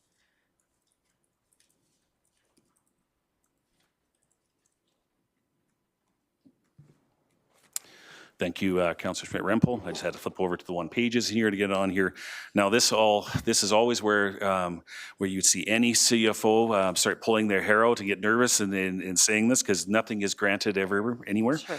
But one of the components on it that we would see, once we take a look, and the problem is we got to take a look over a 4-year period. So if we are lower in on our property taxes and so forth growth compared to the end, but over a 4-year period, the amount there in growth is the amount that will be ongoing. The trick in on that, though, is we use that to offset the inflationary pressures that come in the base as an automatic offset for the things that we know that will come up in the next budget cycle. When it comes to things like everything else, I would say on side of here, like the employee benefit counts, the utility costs, and the corporate fuel, we cannot forecast whether those will be long-term in nature, and the reason why is, as you can see on the pumps, when it comes like to diesel fuel and so forth, they do go up and down. We do hedge and so forth, but we will adjust that budget to come down to the right pricing inside of it each year, and our hedging is for the basis of getting closer surety on our budget. But I wouldn't guarantee that we will get that $450,000 ongoing. The utility costs, same thing. We have been lucky because we've had long-term contracts, as I mentioned before. I don't believe we'll get the same amount, so we'll have to take a look at that to see where that comes in. And my suspicion is that it'll be a bit more of a pressure there in our budget as we go forward. And of course, we are facing an ongoing pressure on permits and development and licensing revenues. So that roughly, it's looking like we're going to have to change our budget in that regard by about another $800,000, which then is a $800,000 tax component that we'd have to take a look like on there. Here again, we'll see where the market is going towards, but as you know, specifically on the permit development and licensing revenues, we adjusted it last budget cycle down, if I remember right, about $600,000 to $700,000, and we should have adjusted down, obviously, even more than that, because we've had year-over-year deficits in that area. Okay, thank you very much. And if I may, one more question. Yep. We're looking at, out of the motion, the purchase of the RCMP building, approving the funding in $1.25 million. Did I hear you correctly in $1 million would come out of the reserve, $250,000 would come out of somewhere else? You are 100% correct on what you heard. One of the things when we were drafting the resolution, the team wanted to make sure that those costs for the next period as we go through were being covered and so forth, and so they actually created the resolution, the 1.250. But really what should come out of it, when you look at the purposes of the reserves, the reserve itself is for purchase of property, and the property is $1 million, and that should be what comes out. The other cost that up to the $250,000 is like for now securing the building, electrical in the building, and so for those basic things until council makes further decisions on that use of that building. So that's what I'm saying, like it's up to the $250,000. Doesn't mean that's where it's even going to get spent. It's just for a period of time. So what we're saying is just reduce it down to the $1 million within the facilities life cycle budget, our existing budget. We have life cycle. We'll use that. Now that doesn't mean that doesn't put pressure on the life cycle budget for facilities, but that just means that we'll, as we talked to asset management, we're deferring some of the things because we're using some of those dollars. We just have to get a better understanding what those dollars will be, and it's actually the more appropriate place to spend the dollars from until such times we come back and figure out, between ourselves and council what we're going to do with the property in the long term, i.e. are we maintaining the building, are we doing something with the building or not doing something with the building. Okay, thank you, and that answers any other follow-up questions. So we will see an updated resolution then? Yeah, I would look to my friends and clerks that can change it from 1.250 to 1 million even. Okay, thank you very much. No further questions, so we'll move along. You're done for Yep, that was it for myself, unless other questions from you. Wow, that was great. That's what I was going to say. It's wonderful. Thank you so much, Mr. Matthews, and for my colleagues for all the questions. And with that, I have a motion here from Councillor Parker, 2025 September operating forecast. Be it resolved, the Economic and Finance Standing Policy Committee forwards this item to the December 16th, 2025 City Council meeting as an item of urgent business and recommends that City Council approve the funding in the amount of $1.25 million to come from the real estate holding reserve for the purchase of the property and related maintenance expenses located at 427 Stafford Drive South. Councillor Parker. Unless there's any questions at all, I would call the question. Oh.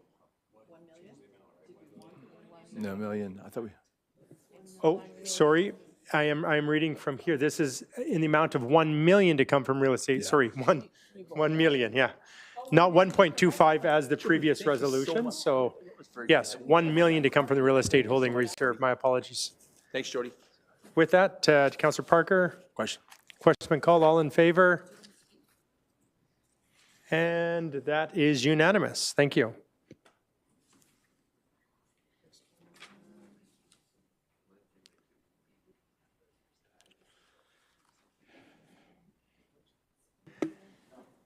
And now the next one that we have is a Lethbridge District Exhibition monthly financial reporting. And I see that Mr. Galucci is here and for a presentation. So I don't know if Mr.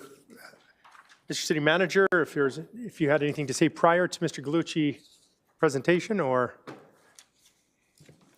I do not. Kim, if you want to come up, if Yeah. council's. Right. Thank you, Mr. Galucci.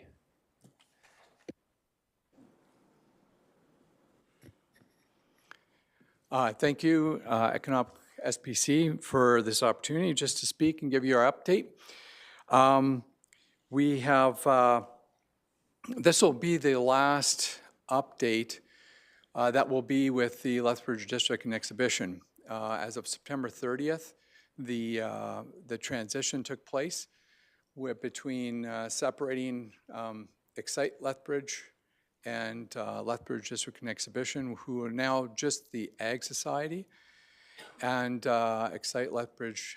All the transfers of the property, the IP, the assets, and the lease holdings have all been moved to Excite. So moving forward, from October onward, we'll be reporting from Excite. The reason I bring that up is because a couple things took place in this transition. We will bring forward the final LDE audited statements that will be for the end of the year, October 31st. We won't have those. They'll probably be completed by February, and then they would bring this to the Economic SPC in March of 26. But in our process of doing that, we are also transferring our accounting and a few other things. So in doing that, we did discover a couple things from our original transition.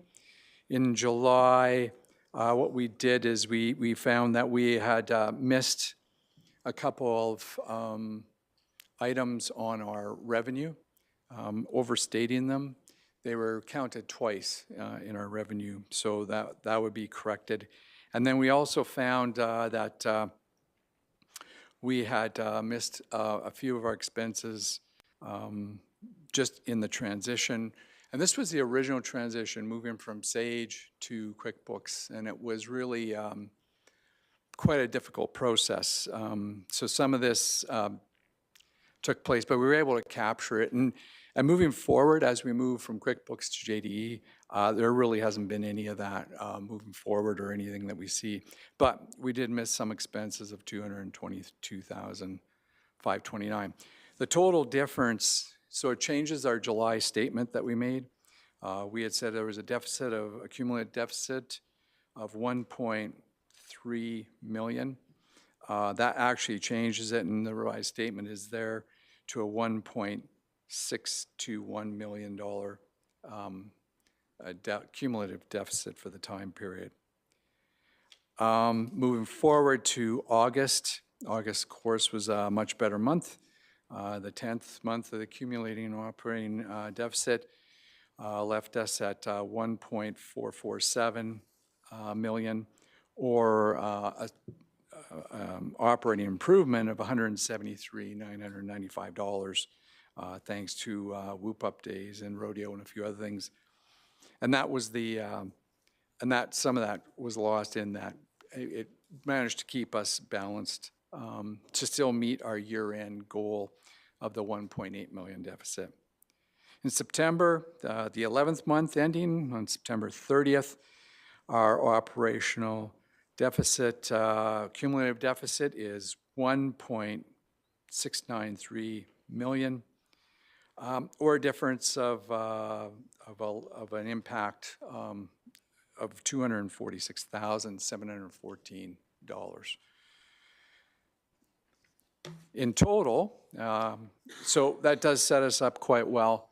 We expect October to be pretty strong. And the October results will be included because it is a transition month. Even though everything closed on September 30th, we needed October to make that transition. So in total, if you do the comparison year to date, then we did have, we are 500 and roughly 50,000 in operating to the better than a year ago. Overall, if you take in our grants from the province of 613,000 and the city's 1.1, it puts us where you see on the September statement at about $75,000. And with that, yeah, if there's any questions. I've got a question. So we went from some pretty exciting news of you know, making somewhat of a, not a profit, I'll never say that, but losing less. Let's put it that way, as far as some of the revenues that we've you know, seen over the past year. Does this, and then from what I'm hearing, is that revenue may not have been as high as what was previously mentioned. Furthermore, even the expenses were higher. So that total amount, sorry, what was, I know you said some different numbers, or what's the number that we're looking at? Yeah, 319. 319, that's the net between the two? Yeah. 319,000 to the negative. Yeah, it impacted by, sorry, 319. The impact was 319, so the expenses outweighed the revenues, obviously, for that difference. Yeah, just to be clear, like, so the revenues were, there's 2 invoices double counted. So just reported wrong. Yeah, and so we received it, but we had to remove that revenue, and then we had to add some of the expenses. Some of the expenses. So that's why you add the 2 that together. Difference. All right. Thank you. So, Councillor Schmidt-Rempel. So what did the difference come out to then again? 319,116 to be. Okay.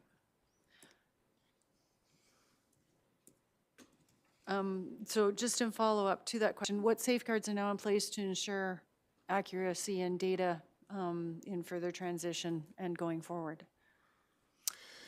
Well, we've gone through every single line item just to make sure that it's there. Also, as the city's finance team has been involved, so we do have some double checks to make sure this transition to JDE covered everything, which it has. And we don't foresee this happening. And the transition from QuickBooks to JDE is quite a bit simpler. The prior accounting was, it was using a Sage system that also had spreadsheets, and we were converting a lot of things that we, it just was a very difficult transition. So but this time I can assure you that it's all been transcribed correctly. And what do we have in place to ensure that that doesn't happen again going forward?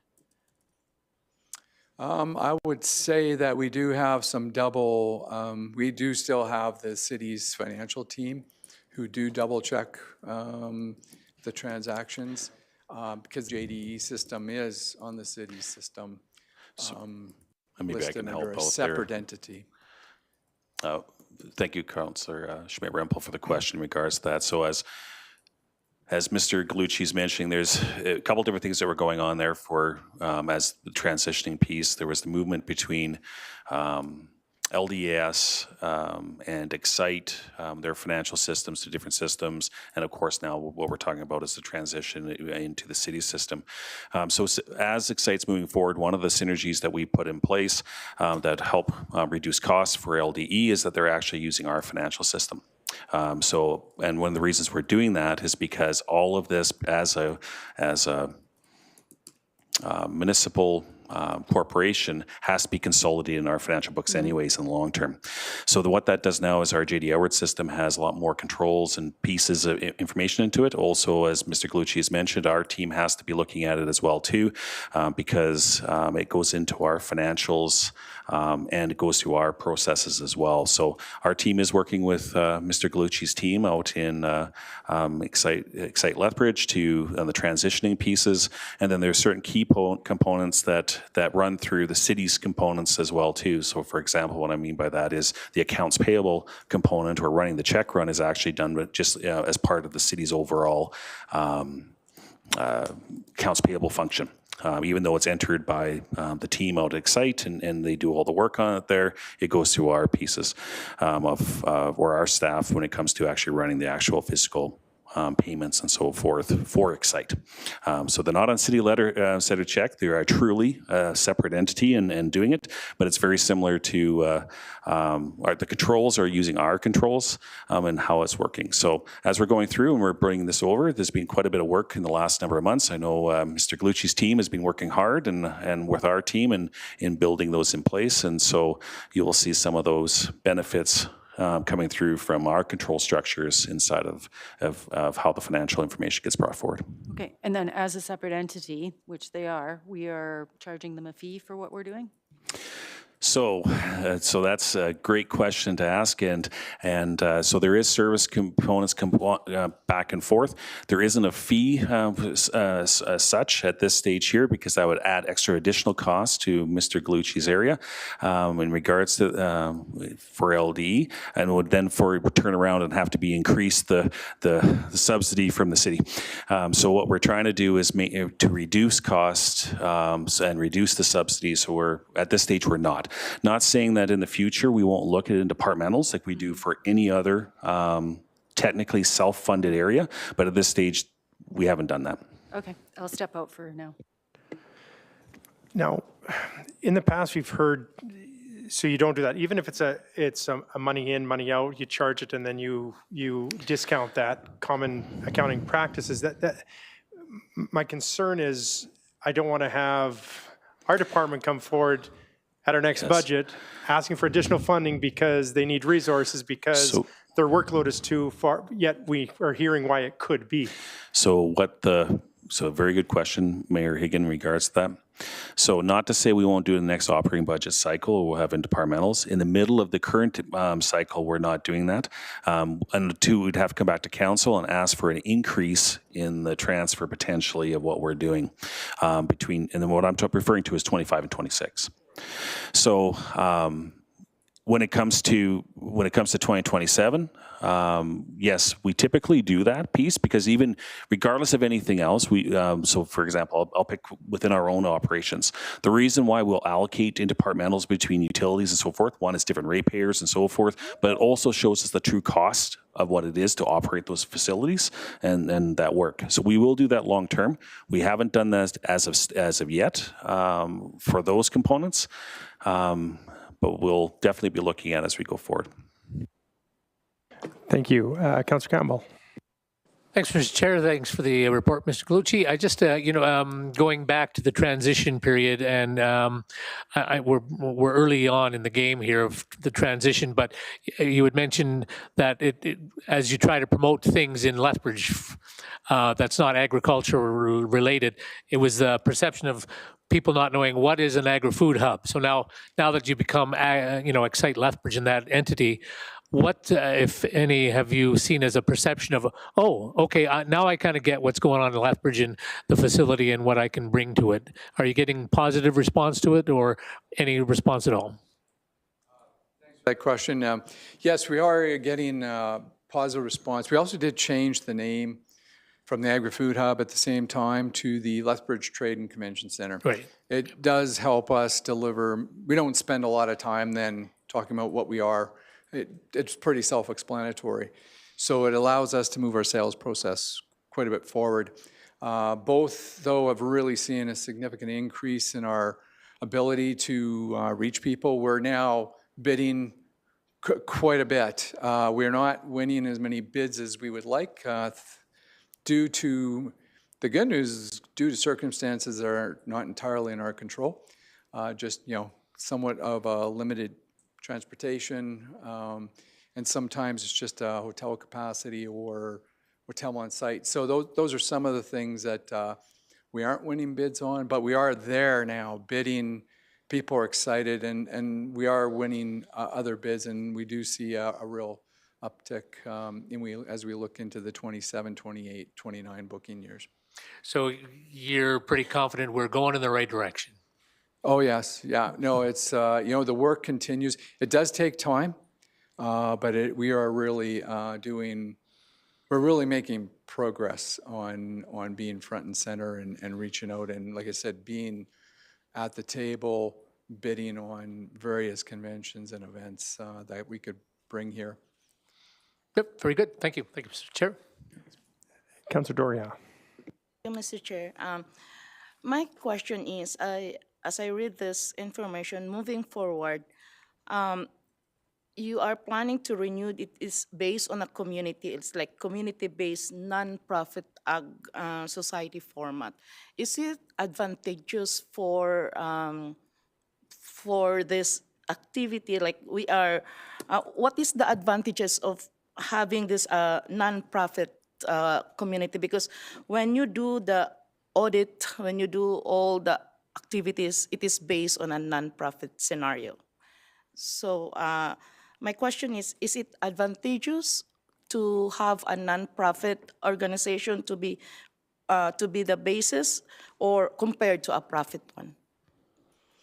I would think at this point, yes, it would be more advantageous to be a nonprofit. It does allow you to do a few other things. It allows us to, bid a little bit differently. It lowers some of our costs. We're eligible for, a good example would be like our IT software. We get it at a substantial discount, being a nonprofit entity. And there's a number of other areas that we're working on that will really help us lower costs or have an opportunity to bid on a grant and that type of thing, as opposed to a for-profit. So I just want to know who selected the Ag Society to be the one, to be the basis of the nonprofit format moving forward? Oh, well, in the case of the Lethbridge and District Exhibition, it always was a nonprofit. It's a nonprofit agricultural society, which its designation is an agricultural society. The split between the two allowed now LDE will be able to really focus on the agricultural aspects of what can be done, and really focus on the community integration and what they want to be a participate in, and their entire focus is agriculture. Excite Lethbridge's will be on the other side. It'll be, what are we doing with the 72 acres? How do we get this building busier? How do we get, sport, convention, meeting, entertainment business in? Because the question always was before, why is an ag society spending time, on a pickleball tournament or something else, convention business? And I know previously, the previous council always was asked, make sure you're staying on track with the ag, and are we doing the ag things? So it really benefits both. Now, with the two, you really have an organization that is focused on agriculture, who will set up different programs and different activities. Like today, they announced they'll be supporting Aggie Days in March, which is really, it's an educational agricultural program. And that's a focus that they're able to do, while we focus on all the other things that we need to do to make sure that we continue to reduce this deficit. Thank you for that information. I have one question though, Mr. Chair. I just observed that there is it a monthly, are you receiving a monthly provincial grant, or there is a monthly allocated grant? Because in the month of August, in the information, you receive a provincial grant allocated to utilities. In the month of September, there is also a provincial grant allocation. So is this a monthly grant that are you receiving? No, it's fairly complicated. So there is 2 grants. This year is unique. This year there was a one-time provincial grant to the Ag Societies that is separate from an annual grant. So there's an annual grant that goes to the Ag Societies every year. Let me be more specific. The regional Ag Societies, which there's 7, Lethbridge being one of the 7. And that is a total of $398,000. And that will continue to go to the Ag Societies. What happened is back in 24, the provincial government really looked at the regional Ag Societies and saw the challenges that they were facing, Red Deer, Medicine Hat, Lethbridge. And then they chose to provide a one-time grant for some specific purposes and for some relief. So we did receive $637,000, Lethbridge did, in one-time funding. 190 of that was allocated to an asset management plan that we did spend the money on, and it cost more than 190, but that grant portion was allocated to that. There was another $36,000 allocated to governance training for the Ag Board, of which they just took recently.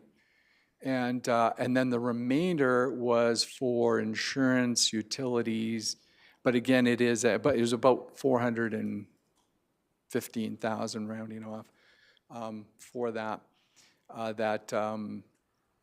That was allocated specifically for some relief. And so that was applied to utilities, some insurance, and a few other areas.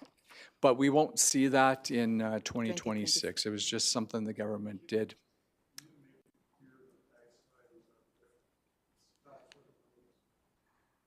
Pardon me, sorry. I'll just weigh in here. So today, Kim is speaking to you as LDE, and after this, the money that you're talking about, Councillor, goes to the Ag Society, which is separate from the city. That the municipality does not have any funding in that Ag Society, so that's where this funding will go to now, and the city doesn't have a role there any longer. So all the grants will go to the Ag Society, not part of the LDE. Yeah. District Exhibition is the Ag Society. And yes, correct. Moving forward, it will go to them, the provincial annual grant. Any one-time funding would be a separate issue. But that one-time funding has been expensed as of August fully expensed under LDE as of August. Thank you for the information. Thank you, Chair. Councillor Bieber. I'll just try to keep this pretty short. During the campaign, I heard a lot from people wondering, is there going to be a long-term financial benefit to the city by transitioning this to Excite Lethbridge? I would say yes. There will be an opportunity. Again, it goes back to a couple of reasons. The first is that splitting. Now we're really have the best of both worlds. We have a group that is focused on event development. So in some cases, we're developing new events, developing new conferences. We're also looking to expand the sport, entertainment, and also convention and meeting, of course, and trade events, which are extremely valuable. It brings people from out of town, fills hotels. There's a real economic impact. You also have LDE, which will be focused on the ag portion, so we don't lose that. And now they'll be able to really focus on what kind of ag program and what kind of ag integration, what part of events do they want to be that's ag related. And then with us, we would be able to continue to expand into some other areas as we tend to really focus on our trade convention meeting and, like I say, the other pillars, which will eventually bring down this deficit and then really help us partner with possibly other groups and look at where can we go with the property, and can we start to develop hotels and develop other products within that area. Thank you very much. Councillor Schmidt-Rempel. Thank you very much, Chair. One final question on this from me. Are any stabilization funds going to be required before the audited statements come forward in March? No. Short answer is no, yeah. So nothing further will come back to us looking for anything to stabilize from now to the end of the year? Sorry, just for clarification, are you talking about Excite Lethbridge or are you talking about LDE? Either or? Any funding Okay. coming, any funding requests coming back with regards to this package to us? No, right now, LDE is established and they're running and they have their dollars. Right now, we do have our own, the money that council has allocated. We're working with that. Like even with this, as I said before, we'll still meet our budget target for the 2025. We'll have an interim budget because we will run October to December separately as Excite Lethbridge. And then we already have our plan for 2026, which is a separate budget again. So no, there shouldn't be any. Okay, thank you. I don't see any further questions. Oh, sorry, Mr. City Manager. Thank you, Mr. Mayor. I just wanted to weigh in. It was to Councillor Bieber's question, and because of the new members that weren't involved in all of the discussions.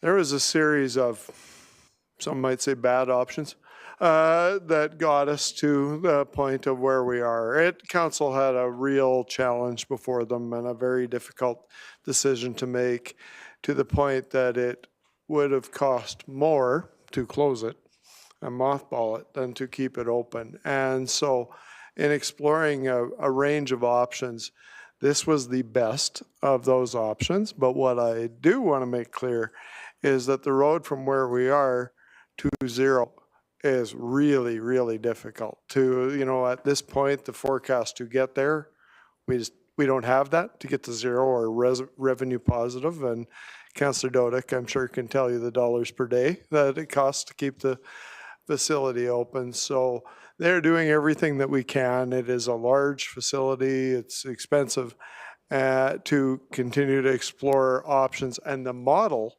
that then is Excite and what that might be in the future, to see what can we do to provide the lowest total cost, best value for the citizens of Lethbridge in terms of all of the services and opportunities that facility offers, while reducing and ideally eliminating the tax subsidization. Just wanted to provide a little more in-depth commentary to that, and happy to answer any other questions if you want. All right. See no further questions, so we'll go to the motion here from Councillor Parker. Be it resolved that the Economic and Finance Standing Policy Committee receive for information the Lethbridge and District Exhibition monthly financial operating report for the months ended July that were revised through September 2025. It's an open debate. Councillor Parker? I see no questions. I'll open debate. Thank you. Well, first of all, Mr. Gallucci, thank you very much for your presentation. For the new members of council, 2 years ago, we were faced with some tough decisions. And I remember there was a picture our Director of Finance had on the, I think Mr.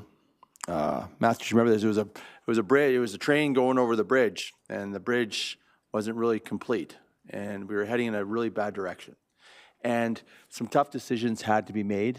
And I think we made the right decisions. It was the best of the bad situation. But I think at the end of the day, we get caught up in the numbers, and there's things such as ROI, return on investment. And a lot of things can't be measured by dollars. And all I have to do is, and I think all of us have been out there, if you've been out there during the week, if not the weekend, there's so much going on at the exhibition. There's so much going on culturally, convention-wise, trade show, craft shows, but it's just not in December. It's happening year-round. And when those people go through it, they don't ask me, well, how was this paid for? I heard they just love the building. They take a lot of pride in it. And a lot of times people think of exhibition just during whoop-up days. But it's a year-round building that's being utilized. And it's going to be utilized even more and more as word of mouth gets out there. The economic impact is going to be huge, and it's tough to measure at this time, and there is a cost. And we don't know what the game plan is. Well, we know what the game plan is. It's going to take a long time. But the point is the ROI is more than just dollars and cents. It's community pride, community ownership, and that's key, community ownership. The community owns that building. You know, we put well over $30 million, but we have a $75 or $72 million building that we own. So there's an asset there as well. So I want to thank you for your report. I know it was more of dollars and cents, but I think it's really it should be known that 2 years ago, we had a tough decision. I mean, it was almost 2 years ago to the date. Because I remember, Mr. City Manager, you and your staff were doing 10, 16-hour days. I remember Mr. Matthews went weeks after weeks to try to find a solution. And a problem that we really didn't cause, but at the end of the day, we had to find a solution. So I just want to thank Mr. Gallucci for all the work your team did, Mr. Matthews, Mr. City Managers, because I know as Mr. City Manager, it was a long process, and there's light at the end of the tunnel, but it's something that the community really appreciates. So I want to say thank you for that, and I'd ask for council support. Or actually not council, members of Economic SPC. All right, the question has been called. All in favor? No, hold it. Whoa, whoa.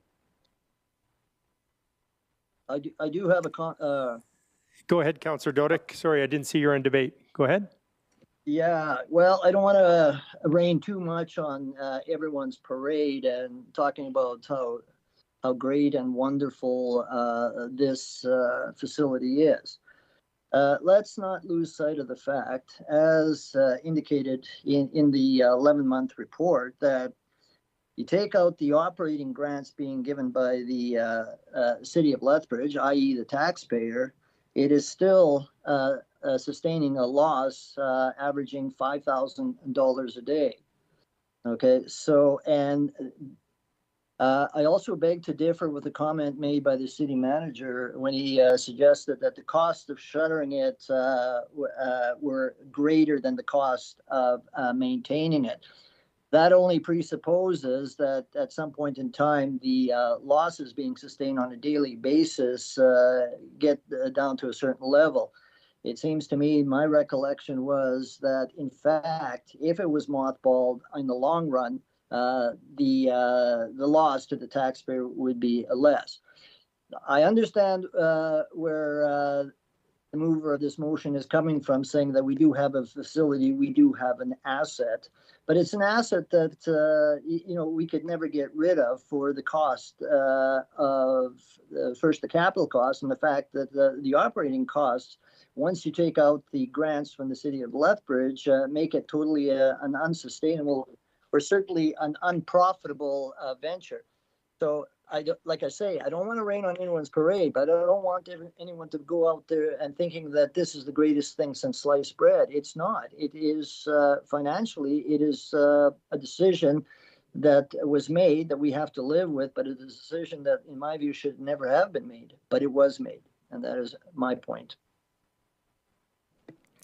And with that, I see no further debate. Question's been called.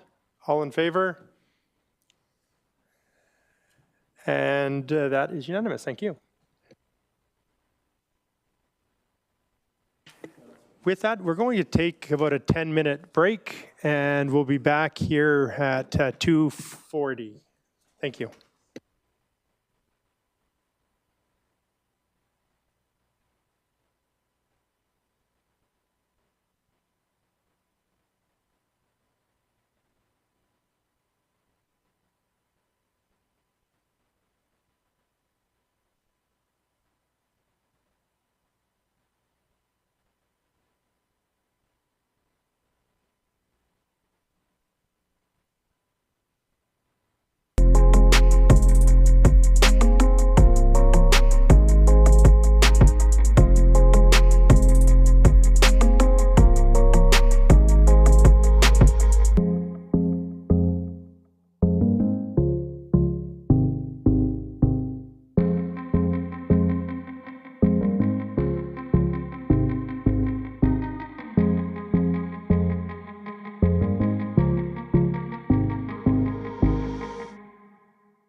All right, good afternoon. We will continue with the meeting today.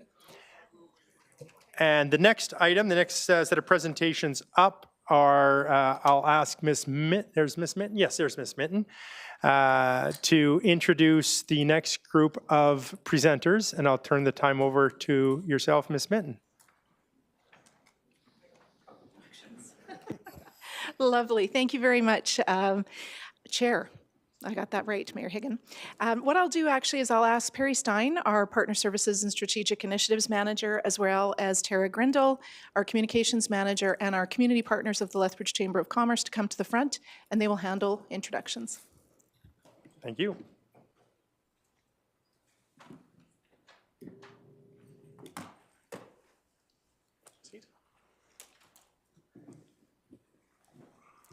Good afternoon, members of Economic and Finance SPC. My name is Perry Stein, Manager of Strategic Initiatives and Partnerships. My colleagues and I are here today to discuss the results of multiple recent public and stakeholder engagements completed by both the City of Lethbridge and our friends over at the Lethbridge Chamber of Commerce. We're excited to have the Chamber here. We have Kevin Farrell, Communications and Policy Manager, Ashley Day, Chief, who's the President of the Board of Directors, Chair of the Board of Directors.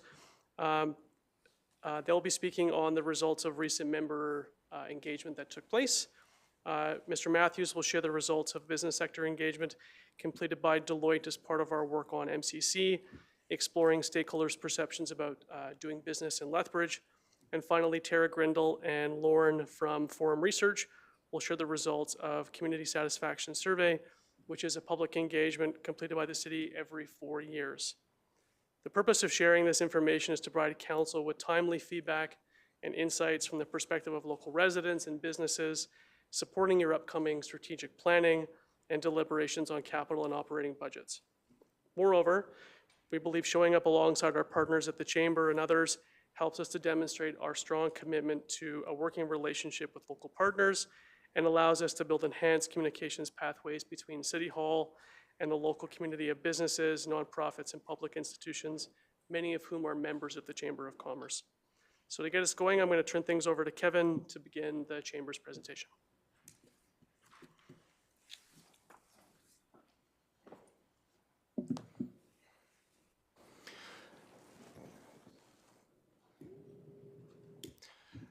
First of all, I'd like to thank the members of the committee for allowing us to present today. Before I get into our portion of the presentation, I'd just like to echo some of what Perry said there. This is the joint presentation. Is quite an exciting show of this newfound sense of collaboration on a staff level between the Lethbridge Chamber of Commerce and the City of Lethbridge. It's quite exciting to see what we're going to be able to do going forward. If we could advance to the next slide, please. So first and foremost, some great news coming out of our annual Lethbridge Business and Community Issues Survey. So this is an annual survey of our members that we do every spring. So coming out of this, we are looking at about 79% of our members are anticipating replacing employees or hiring new employees in the next 12 months. This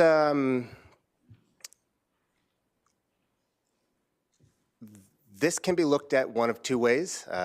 We are seeing there is some friction in terms of filling those labor gaps. We are working closely with our partners in our local post-secondary institutions to look at how we can bridge some of those labor gaps. And I can get into where some of those more specific gaps are, if you guys would like. I also had the opportunity last week to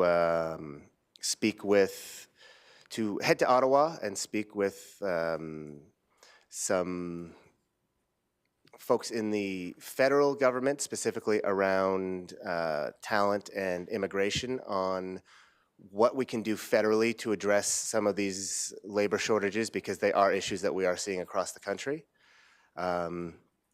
But however, to follow that up, we're also looking at about 79% of our membership being optimistic about the health of their business specifically.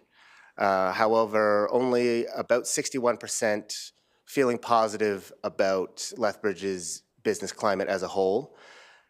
This is really not out of step with where these results have been in previous years. And as I've said in previous years, this isn't necessarily a red flag or a reason to really become worried. I believe it is very easy to sit within your own business and see, my business is doing very, very well. We are profitable. We are having a record year. And then look on the outside and see, you know, there are issues, there are pain points within the region that are potentially impacting other businesses. Unless you know how other businesses are doing very specifically, it is quite easy to sit there and say, my business is doing great, but what about the next guy? If we could hit the next slide, please. So that isn't to say that there aren't some pain points, some friction points that the business community is feeling. These are our kind of top municipal issues and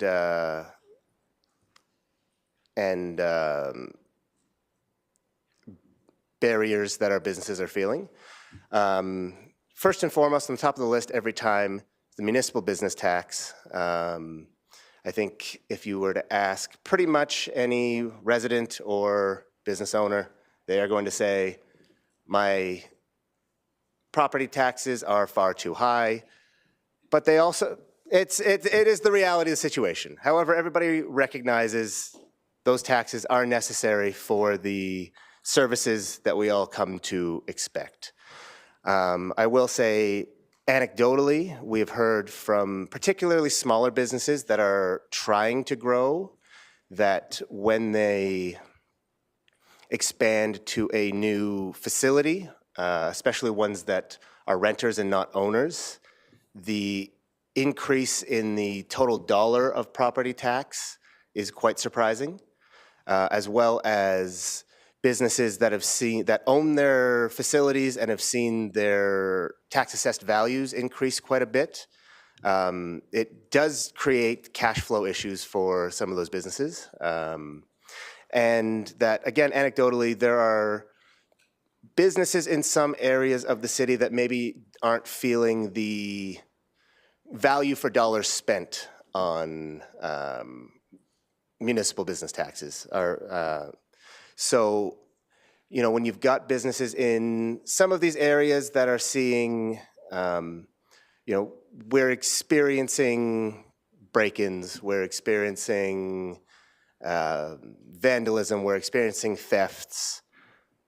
We also aren't seeing, maybe we're not on a snow route, so we're not seeing our roads cleared in the winter. These are base services that people expect out of a municipality, and if they're paying business taxes and aren't feeling the value for that dollar spent, it does feel like more of a friction point.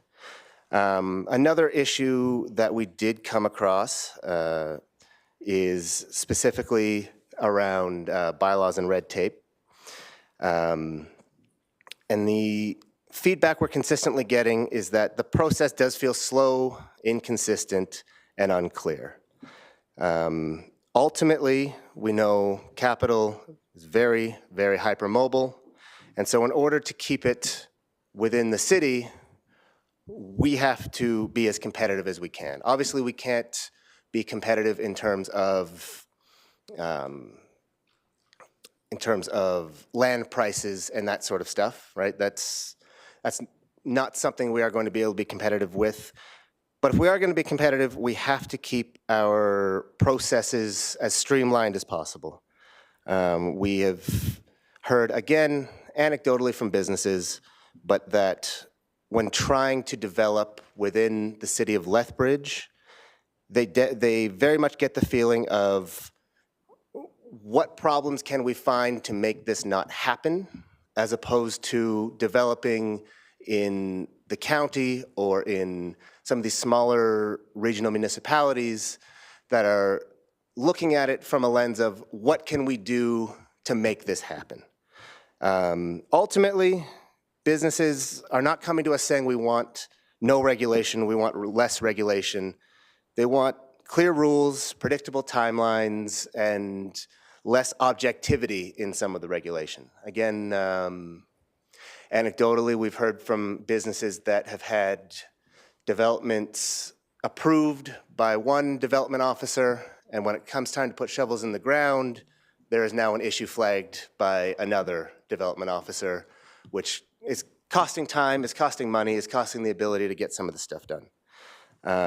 There are some, I think, very easy steps that can be taken in terms of looking into some of that zoning bylaw where the work is currently ongoing with the City of Lethbridge, currently being done to make some of those timelines a little clearer, make things a little bit less objective, and make it a little bit easier to get some of that stuff done. As you see there, some of the, as I said, the top barriers for actually complying with some of this, with bylaws and zoning, timelines and delays, quality and timeliness of communication, the overall complexity of bylaws, and outdated zoning. We have quite a number of businesses that want to develop, want to get things done, and are running into issues doing so. As I said, businesses don't want no regulation, just very clear, easy to follow, easy to understand regulation. And I believe that takes me to the end of my slides, although I would be happy to answer any questions you folks may have. Thank you so much, Mr. Farrell, for that. I just, one main question, have you ever had a business say that their taxes were too low? I don't think we've ever experienced that. And it's like I said, the mill rate will forever be the top issue raised on any survey we put out. But ultimately, these business owners realize we need to pay in order to have the services. Everybody needs to contribute in order to have the services that the city provides. As I said, I think there are some business owners maybe that aren't necessarily feeling the value for the amount paid. Being a chamber member for many years, I think what you're saying is correct. It's and maybe passing that information along of what what is part of those taxes, what they go to, et cetera. And I know, and it's not always easy. It's death and taxes, two things we can't escape. We want to bring them down as much as we possibly can. And but I appreciate all the work that the chamber does, because the communication and the work that you do out there, first and foremost, thank you so much, because it's the voice of the business here. So when you stand here, it's very credible for what you've heard from within the community. So thank you for bringing that forward. Sorry, I will say, Mayor Higgin, that with this collaboration between the City of Lethbridge and the Lethbridge Chamber of Commerce, it, I think, does make it a lot easier now for us to get some of that information out about the services that the city is providing to these businesses, so that businesses will feel that value for tax dollar spent. And I appreciate there's something that I've, maybe not even a question, a statement that before I pass on to questions, that one thing that for the community to understand, and I mean, many of us in here do, but it's important to know that the chamber does not get any funding from the City of Lethbridge. It's all completely generated from all of the members, the chamber members. And I don't know if you have just, a little bit to say about that, and how that is been for decades and decades, and how that works. Yeah, so the Lethbridge Chamber of Commerce is fully funded by our membership dues and events. We receive no grant funding, whether from the City of Lethbridge, provincially, or federally. And what that actually does is it gives us the ability to really stand here and be honest and say things that our elected officials may not like, but to do so in a constructive way to try and come to a solution. And not be necessarily worried that, okay, well, this could lead to our funding being cut or something along those lines, right? Thank you so much. I appreciate that. Questions? Councillor Doria. Thank you, Chair.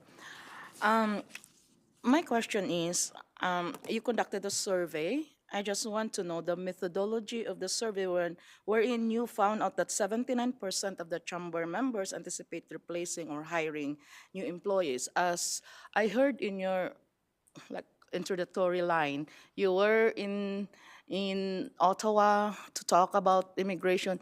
Are this replacing or hiring new employees related to the immigration status of our prospective employees? I will be honest, that's not necessarily information I have. That wasn't information that we put forward in the survey. However, it would be information that that would be helpful to have, and that we would be happy to re-engage our members to get. Just to follow up question, so the 79% for me is really a big number to anticipate replacing or hiring new employees. So the top issues that we can say here is mostly business, municipal utilities, but what are really the factors in order for the Chamber of Commerce to say that this 79% of members are really looking forward to hire a new employee? So we actually, it's interesting you asked that. We went forward a few weeks ago and delved a little farther into the hiring question specifically. We re-engaged our members. And interestingly enough, about, let's see here, 63% of those that responded a few weeks ago told us that they've experienced issues recruiting either specific positions or specific skills in the last year. And that comes down to, I'm seeing here, trades and skilled labor, specialized professional roles, engineers, software developers, IT, customer-facing and support roles, administration and management, and again, specific roles around agriculture, media sales, some very job-specific roles as well that they were having trouble hiring for. Okay, just last question, Chair. I just want to know that after knowing the results of the survey, are there further studies or plans in place in order to address the issues? Currently, we are actually just entering a new policy development cycle. So we're going to take this information now and see what solutions we may be able to find to propose to solve some of these issues, yes. Thank you. Thank you, Chair. Thank you, Councillor Grossen. Thank you very much for the presentation and for the work. When I hear what you have said, when I look at this, there's one word that pops into my head over and over, and it's unfairness. That a lot of people think that, maybe the downtown is better treated, or maybe this type of business is over-treated. Would that be sort of the underlying factor here, is that people feel, and different groups feel it for different reasons, but there's a sense that there's just unfairness in how the city treats different areas? I think that may be the case. However, I think that would probably be the case if you asked whether it was businesses or homeowners or any other group. And some of that, I think, comes from the ability to share some of these stories about what the city is actually doing. So not quite a year ago, we had a presentation from LPS where they showed us some of the work that they're doing around some of the CompStat work that they're doing, where they can very much now target areas that are having higher crime issues. And so to be able to share some of that information, I think would alleviate some of that feeling of, it's some of that feeling of unfairness, some of that feeling of why is downtown policing a priority, but policing in this area isn't a priority. And to be able to basically look and say, LPS kind of has this down to a science. Policing where policing needs to be is the priority. Yeah. I'm not saying we do treat people unfairly. I'm saying Yes. that's a factor in how people feel. Yeah. And you're right, communications is part of that. Some of it is actually just historically how we got to things. I mean, at one time, if you wanted a sidewalk patio, only downtown was permitted it by our things. So it does always remind us, though, to look at our own policies, because they have been set up generically over 100 and some years, and sometimes we don't realize that other areas of the town would want it. So that's one of the questions I would put out to you, not today, but just ongoing. If you are hearing that, because some of those things, we're just so used to them, we don't even question it. But if you're hearing from businesses going, we really want that perk that another area has, well, let us know, because sometimes there's no good reason that they don't have that perk. It's just that's how it's always been, and we haven't considered it.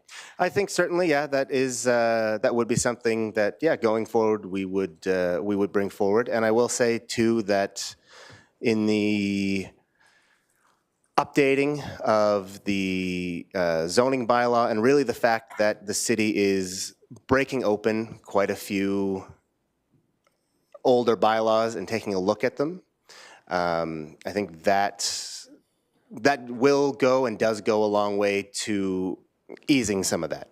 For example, we have the business improvement loan that we have with Community Futures. It was set up through Heart of Our City, so it's only applicable to the downtown. Yes. Should we be looking at extending that across the city, it would mean that council would have to put more money into it if that is the decision and where we go. But are you hearing, and maybe this will start the conversation, that needs to be more broadly across the entire community? So that specifically, I have heard from businesses that would love to be able to access that funding. I will say, as the Chamber of Commerce, we aren't traditionally in the business of asking government to spend more money. Even if it helps a business. However, we have heard that yes, there are businesses outside of that core area, that downtown core area, that would love to be able to have access to that funding and have some pretty cool ideas as to things they could do with it. Right. So something we might put into our back pocket for the Yes. next budget. Thank you. Yeah, thank you. Thank you, Chair. Yes, I agree. Councillor Wolf. Thank you, Chair. Can we get back to the previous slide, like what we were seeing before, the points that they were raising? Because just a question we had, we don't have these slides. Yeah, I don't have it, so I just want to. I was trying to find them, and I don't believe we've. Do you have them? Oh. At any rate, okay. If we can't bring it back, it's no problem. So, There was one slide that mentioned one of the top concerns. Yeah, that's not what you showed us before. Stop. There we go. There we go. There is this one here, attraction and retention of skilled labor. Yes. So do you feel that we need to adjust how we're promoting Lethbridge to these skill sets? Because I'm just wondering, like, from a baseline of, I mean, look how beautiful it is outside. You know, if we're losing them to Calgary, Lethbridge, your cost of living is X% less down here because just on housing alone. Like, where do we need to be better at, you know, showing what Lethbridge has to offer? I would say that there's it's probably not necessarily an issue of selling Lethbridge to skilled labor, but there's a whole host of the holistic issue. So it comes to retention of students. It comes to a lack of housing. Anecdotally, we've heard from businesses telling us, we are ready to grow, we are ready to hire, but there's no housing for the people who we want to hire to bring here, right? We have heard from both the Polytech and the university that there are issues in retaining the students that we educate here that aren't necessarily from Lethbridge. Ultimately, you know, businesses will link labor to housing supply, approval timeliness, transit, safety, all of the kind of overall livability of the area, which is levers that the city can work with. And when it comes to the actual attraction and retention of that, or the actual attraction of that labor, to be honest, a lot of the businesses are doing a good job of attracting the labor. It's just how do we make it so that they can come here and put down roots and stay here? Thank you. One other quick question, if I may, Mr. Chair. Okay, so I see here we have our barriers. The sense that I've certainly received, and frustration amongst bylaw complexity, timeliness of communication, quality of communication, I personally think a lot of that would be addressed, and people would be fairly happy with their taxes if all of those got some attention. And so how do you advocate for that, and how do we make sure that these points are being paid attention to a degree that the business community feels like they're actually being heard on this? Because I 1,000% believe this exists. I would say the ultimate solution is to stay on top of the reworking of the zoning bylaw to get that complete as soon as possible, because when it comes to businesses looking to expand or develop here, it all comes down to that. It comes down to, you know, we are having issues with either approval timelines or getting something approved, and then it turns out that it's not approved for one reason or another. So when that happens, does your community feel equipped that they know what to do in that situation, or they just losing their minds because they're just going on the spinning wheel and just not getting anywhere? And sorry, I'm asking you to answer because there's some people in this room that need to hear the answer. It really depends entirely. If it's a large enough business, a large enough employer, they feel that they have the capital to set up what needs to happen to get it done. When you're dealing with some of these smaller businesses, some of these smaller employers, they don't know where to go. They don't know who to talk to. They don't know how to make what they need happen. Okay, thank you. I think that's important information to know. Thank you. Thank you, Councillor. Oh, question Rass. All right. I see no further questions in the queue. Oh, sorry, go ahead, Councillor Campbell. Just a quick question. I wonder if you can answer on this line. I've heard from businesses that they're ready to hire. They show up, an employee comes and says, I'll be there, and then they don't show up. So there's also that end of it as well, correct? And I've heard that from tradesmen, guys saying, I need guys. you're ready to go tomorrow. They show up for one day and then they don't come back. So is that also part of the issue? It certainly is. I will say some of what we've heard is just having trouble finding anybody for the role. But then, yes, I'll pull up here on our business and community issue survey results. Let me just find this, sorry. So businesses were rated the quality of workers in the region fairly in the middle, as well as the stability of workers in the region to be fairly in the middle. So I would say that yes, that is an issue businesses are coming across, as well as issues with finding staff with some specific, I guess you'd call them soft skills, right? And issues with finding staff that have some of that, I don't want to say work experience, but some of those skills that you develop through those non-job specific skills that you develop through years of work. I've also heard that this is not a Lethbridge problem either. No. This, in Ottawa last week, this was a strong topic of discussion. This is a cross-Canada issue. This is a interjurisdictional issue. And it is something that nobody seems to have the exact magic bullet answer to, but there are solutions being proposed. Good. Thank you. Councillor Doria. I just want to say, you mentioned that there is already a collaboration between the Chamber of Commerce and the city. I just want to have a conversation, maybe not necessarily monthly, but at least we will be updated on were there activities you put in place to address the issues, and then hopefully the city can contribute to on that conversation so that we can move forward. As as you presented, there are so many concerns, and other than that, I think we need also to advocate the province or the federal, because employing like especially skilled workers really intertwined with the policies imposed by the federal and the provincial governments. So I'm looking forward that with this collaboration, we can exchange information to move forward for the best of the city's business. That's a comment, Mr. Chair. Think after that, because it should have been a question. Would you agree? And we do agree, yes. Thank you, Councillor Doria.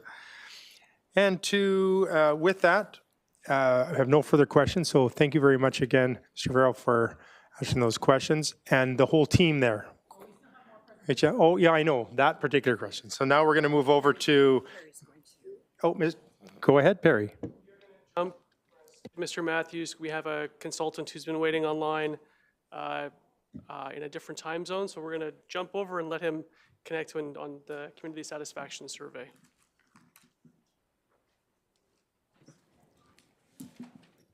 Yes, thank you. I just want to thank Lauren for hanging in there with us.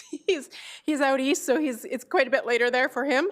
Lauren Bozinoff is works for Forum Research, who we have worked with over the summer to do a community satisfaction survey. Hi, Lauren, and thank you. He'll walk through the research with you, and then we'll be available to answer any questions. And then just one piece of clarification too. I know Perry said we do this every 4 years around operating budget. You will notice it's not operating budget right now. So we did realize that a lot of that data from this survey is used by our departments to measure their success and their key performance indicators. So internally, admin did another survey to try to gather that data on a more regular basis, so we can have good information to inform our departments as they move forward with their planning and measuring of their success. So I'll turn it over to you, Lauren. Thank you. Great, thank you. So let's get started. I'm Lauren Bosnuff. I'm president of Forum Research. I'm going to present the results of the 2025 Community Satisfaction Survey. Let's get started. Let's go to slide 2. Great. So first of all, let me just summarize the findings. There's 4 sort of topics that we looked at. First of all, we looked at quality of life. And the quality of life scores are very, very high for the city. Approximately 9 out of 10 residents are giving the quality of life a rating of good or very good. That is unchanged from 3 years ago, actually. Second thing in this area we looked at was satisfaction with city services. Now, these have declined in the last 3 years from 82% being satisfied to 75% currently, and I will have some slides on that in a minute.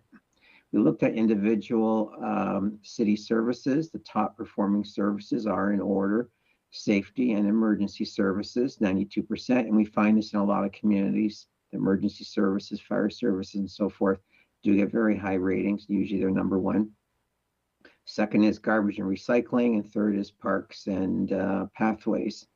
At the other end, the lowest rating is public transit, a 64% satisfaction rating, and that has been similar in the past years.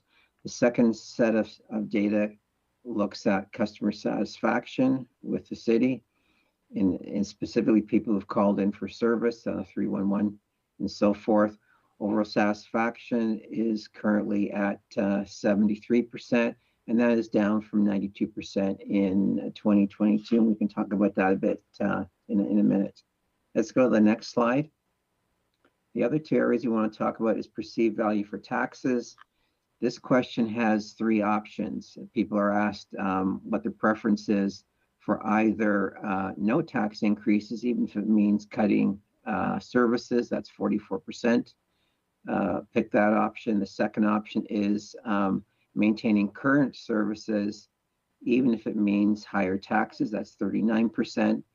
And then lastly, 17% are asking for new services, even if taxes are increased to pay for them. The final area that we looked at was city communications. The 4 elements of that, and they all got fairly high ratings. Confidence in the city's communication efforts at 69% satisfaction. City information is being trustworthy, 75%. Adequate opportunities to share feedback, 70%.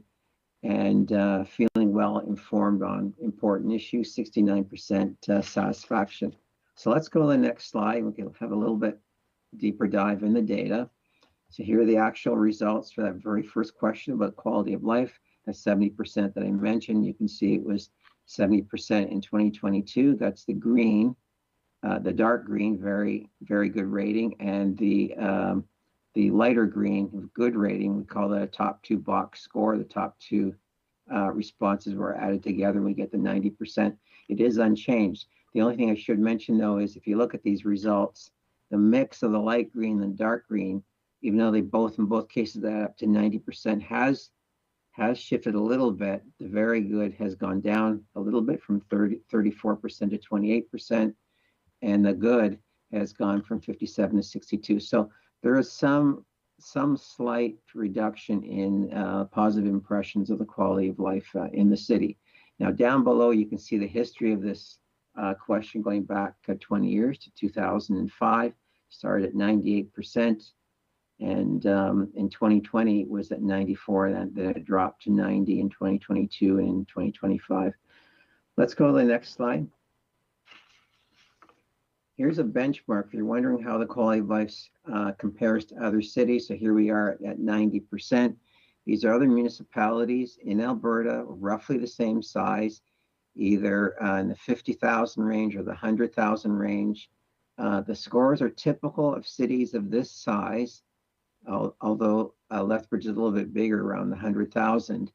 The one city that is over 100,000 has the lowest scores, and generally find that the bigger the city, the lower score that you end up getting. Okay, let's have a look at city service satisfaction. So overall satisfaction, thank you. Overall satisfaction is at 75%. It is down from 82% 3 years ago. And you can see the history of that going back to 2005, where we actually had 98% saying they were either very satisfied or somewhat satisfied.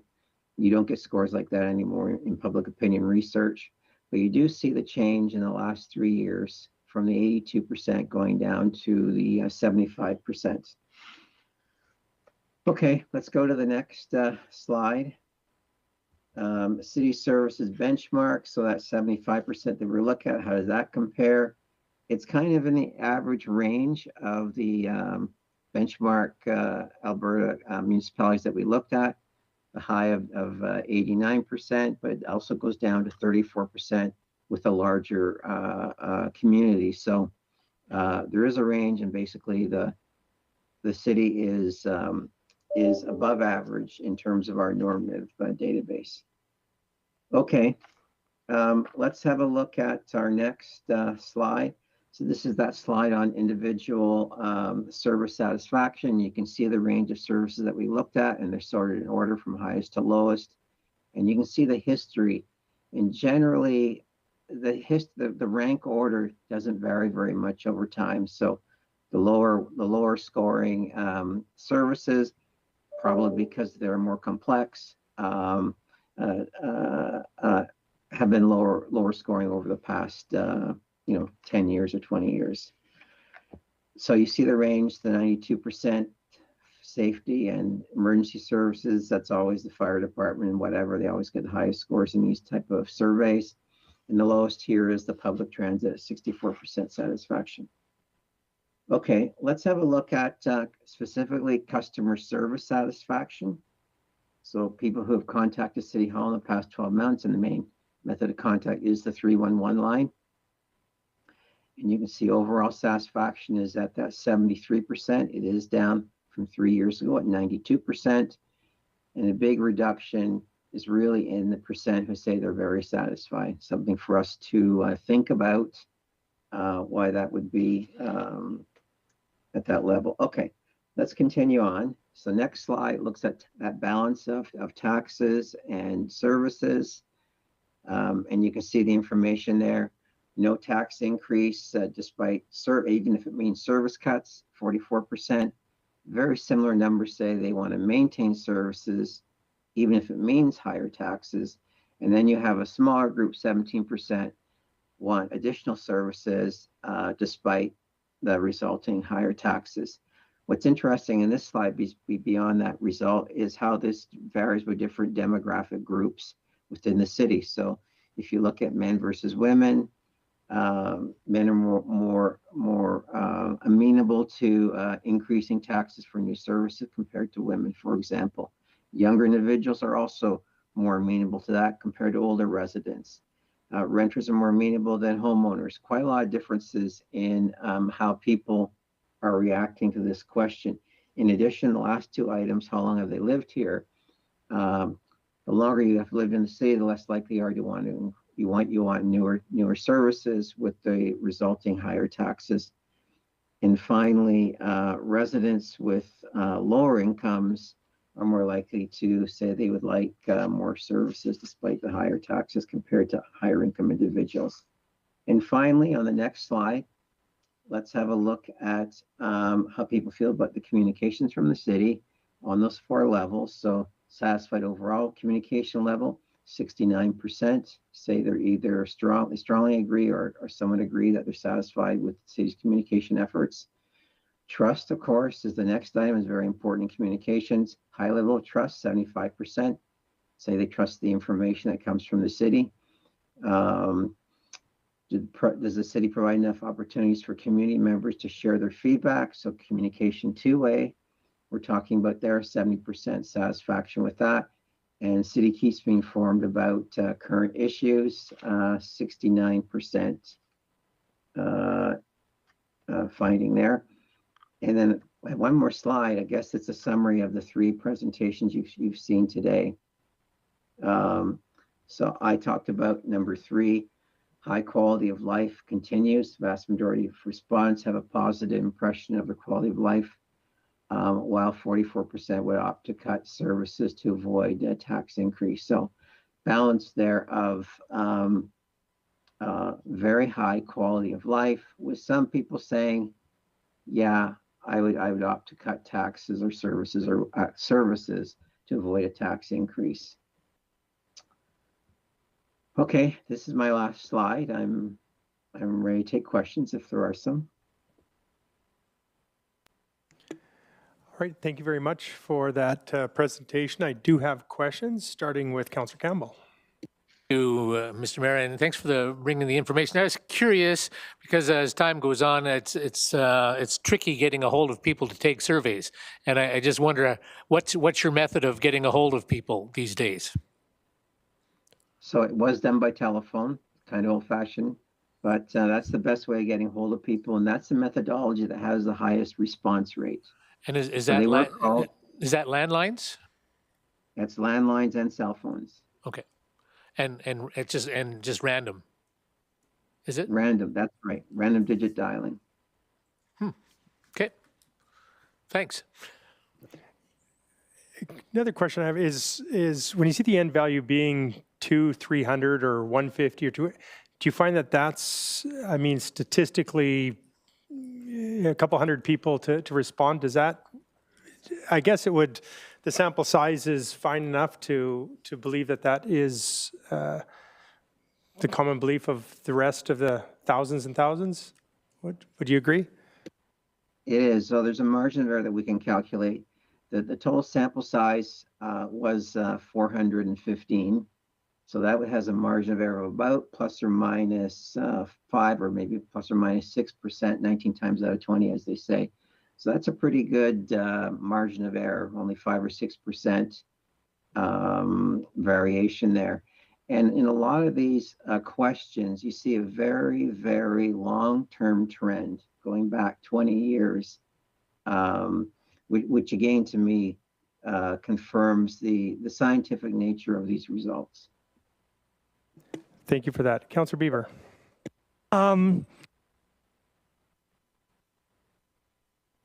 Communications department for doing the great job they do. I mean, it's obviously they're getting the word out through various mediums and people are responding to that. And I think you guys deserve a round of applause for everything you do here because it certainly helps us. But the question I have, these results are really high. Is that typical of public response from about city communications departments, or is ours just doing a very exceptional job? I find these are pretty good scores, actually. This is a challenging area in this day and age with all sorts of communications out there, the internet and all that, obviously, social media. So I find these results actually pretty high in that context. Awesome. Councillor Wolf. Hi, thank you. Also, just to speak to point number 3 here on your final slide, can you speak a little bit to that from your point of view amongst other communities of a similar size? Are these ratios, are these percentages somewhat, common, or are we high, low? So they were generally on the high side.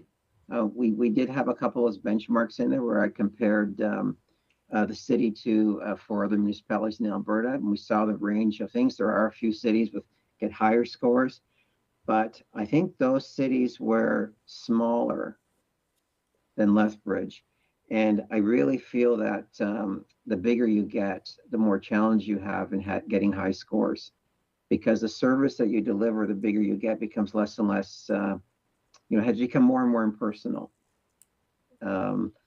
And so I think that results in a lower score. So I found the results to be on the high side, given the size of the city. Thank you.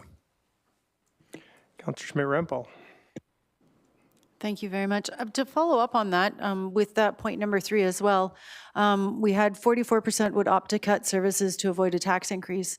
What services did that 44% identify that they had issue with? Well, you see, that's the challenge, right? We didn't ask them specifically which service.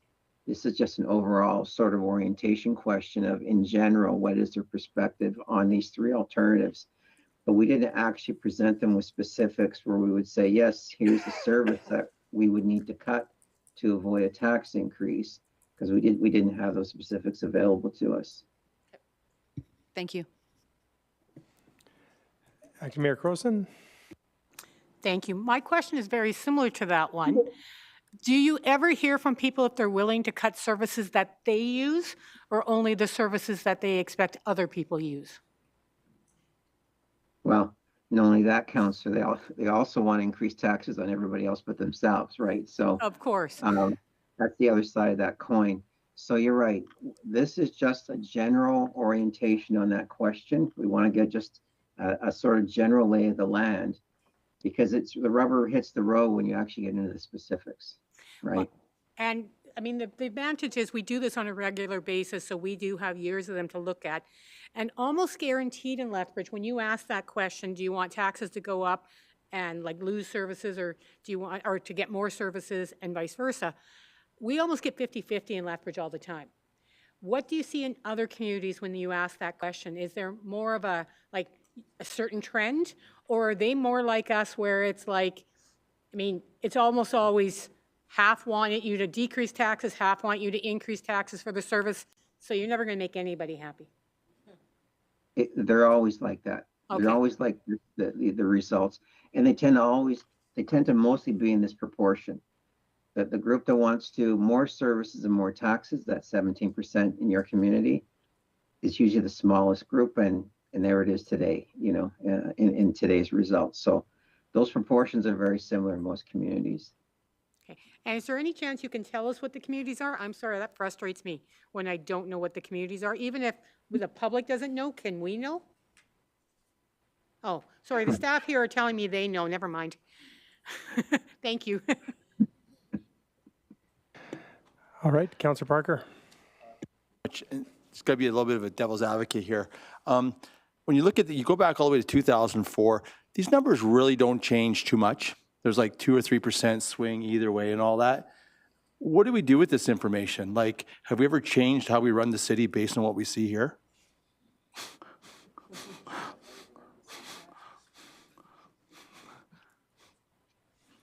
I'm sorry, we spend the money on this, and I'm not questioning, I'm not questioning the methodology. I think it's good, but there's really no real major change in trends here that I'm seeing here. Like the green bar gets a little narrower and the red bar gets a little, what are we doing with this information? Thank you, Councillor Parker, and I'll start. I don't know if anyone else in the team wants to jump in along the way here. Historically, what we've done with this information in both our operating and capital budgets, we look at this from the point of view of, at least we inform council as we're going through on initiatives and base budget pieces that they're bringing forward, areas that they, you know, would take a look at for community satisfaction, or areas that you may need other improvements. What I would say is that on this is that as you're going through in some of these areas, you can see, like, for example, in transit, there is concerns around transit. Now, how council uses that information in the next operating budget on that and dives into it further into those things is probably a piece for further conversation. So what I mean by that is, maybe there's even additional information that council would want to know to dive into what they feel. So who is looking at that specifically the concern in transit, because you can see the percentage on it there, or the satisfaction level there. So council can use that as we bring forward initiatives and say, how are we going to increase service in that area or decrease? But I think the moral of the story is telling you the benchmark on the service is not telling you exactly where to change it yet. So there may be additional questions, very specific on that council may want to consider as you bring it forward to the 2028 to 31. So if I can add a little bit here, and I'm going for my recollection, but I'm pretty sure one example we can talk about this, how we use the information to bring a program or a change, is on the recycling side. Back in the day when we asked people about recycling, the satisfaction was really low. And that was one of the things that also allowed us to bring that information back to council a few times until we finally got the approval. And if you go back now and see after we implemented curbside recycling in 2019 to the next iteration of the survey, I think the satisfaction went up. So it's one of the tools in the toolbox that we have in order to make proposed changes or come back to council with a new initiative or a new project. And one of the, that working? One of the things that I was mentioning before is a lot of our departments are setting their key performance indicators around this data. So if the data came back and said something was not working in their department, like you said, I know they're pretty consistent, but we did change this survey a bit. It doesn't look exactly the same as the one we do around operating budget because we got specific in some areas that we're using them for KPIs. So I think they can take that data and go, yeah, we're meeting our metric, or no, we're not. And so that'll be really helpful for them as well. And similar to Joel's example with the recycling, like that one's huge, the recycling and now the organics, you see it's the first time we were able to ask about organics and the rate was like really high, is the snow and ice. So when I looked at that, you know, we changed how we do snow and ice and the satisfaction level dropped only a couple percentages, right? So those are things that you can go, okay, is this okay? Is the community accepting this? Yes. Or wow, no, people really hate this still. Maybe we need to make a change. So I think those are a couple good examples. Okay, I appreciate the answer. So do we use this as justification to take actions when we do? Is this our justification? Is this to say, hey, this is what people said in the survey. This is our justification? I think with any community engagement, it's one piece of data you have to use, right? Anytime we bring you what we heard reports, that's one piece of information. There's also safety information, and there's economic, and there's all these pieces you need to make your decision. But definitely, I would like to see us more bringing these surveys back to you when we do have decisions to say, hey, remember, even if it was a year ago, we asked about this, and this was really important to the community, and now you're trying to make a decision around this. So I think those points actually help. We just have to remember that that data is there, not just today, but over the next couple of years before we do the next one. And thank you. And my last question, is there anything that you guys as administration, ELT, or they say, OMG, I can't believe that's the result and that we better change our course?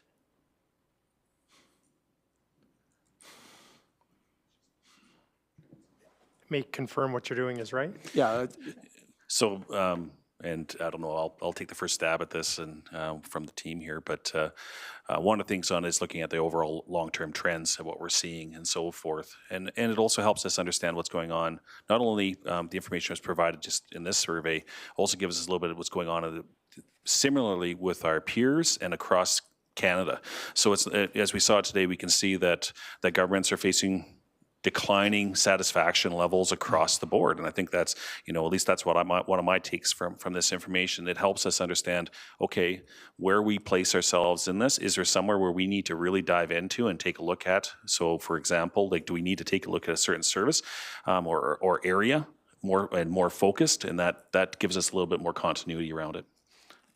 So from my perspective, and I think just what your answers are really good. I appreciate that. From a political perspective, it shows me going to a budget cycle, and especially I emphasize to the new people, it shows you what people really value.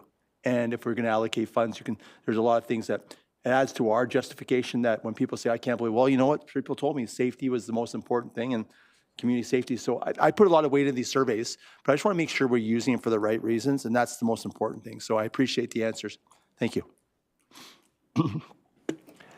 Thank you, Councillor Parker. I see no further questions in the queue, so I don't know if Mr. Stein, first of all, thank you very much for being here and hanging out with us this afternoon, although it's a couple hours later where you're at. Appreciate all you being here and answering a lot of the questions along with your presentation, so thank you for that. Ms. Grindle, is there anything more you have to add, or turn over to Perry to introduce the next? I feel like I'm your MC. Now I'd like to introduce you to Mr. Matthews. All right, Mr. Matthews, it's all yours. Thank you, Mayor Higgin, in regards to that. So what I'm going to walk you through here is some of the work that was done by Deloitte LLP. So maybe just go a couple slides. Yep, perfect, right there, yep. So as part of the ongoing organizational reviews, we engaged Deloitte to conduct a business survey to better understand local business climate. So when I mean the other reviews, as Mr. Stein had mentioned, that would be the MCC review, and of course they also did some components within this in regards to our economic development and our tourism Lethbridge reviews. I won't be talking about those components today, the latter two. I'll be talking about inside of this when we were doing it. It gave us some information in regards to how the city itself is looking at, and also what our business community sees in Lethbridge as well. The latter part will come with the reviews later next year that I mentioned. So overall, one of the things that Deloitte's survey had done, that business report is strong satisfaction with Lethbridge as a place to operate, and there's a clear confidence in our economic outlook. The survey also highlighted areas we can improve. And similar to what we've seen earlier today in the other presentations, no surprise, one is municipal property taxes. Access to health services is another thing that came up in this business survey, and support for business and property improvements. These findings point real opportunities to strengthen how we can support and communicate with our business community moving forward. Next slide. Similar to what we heard from the last presentation, Deloitte conducted this business survey to gather the insights from local business owners on the current business climate, challenges, opportunities, and priorities for future growth.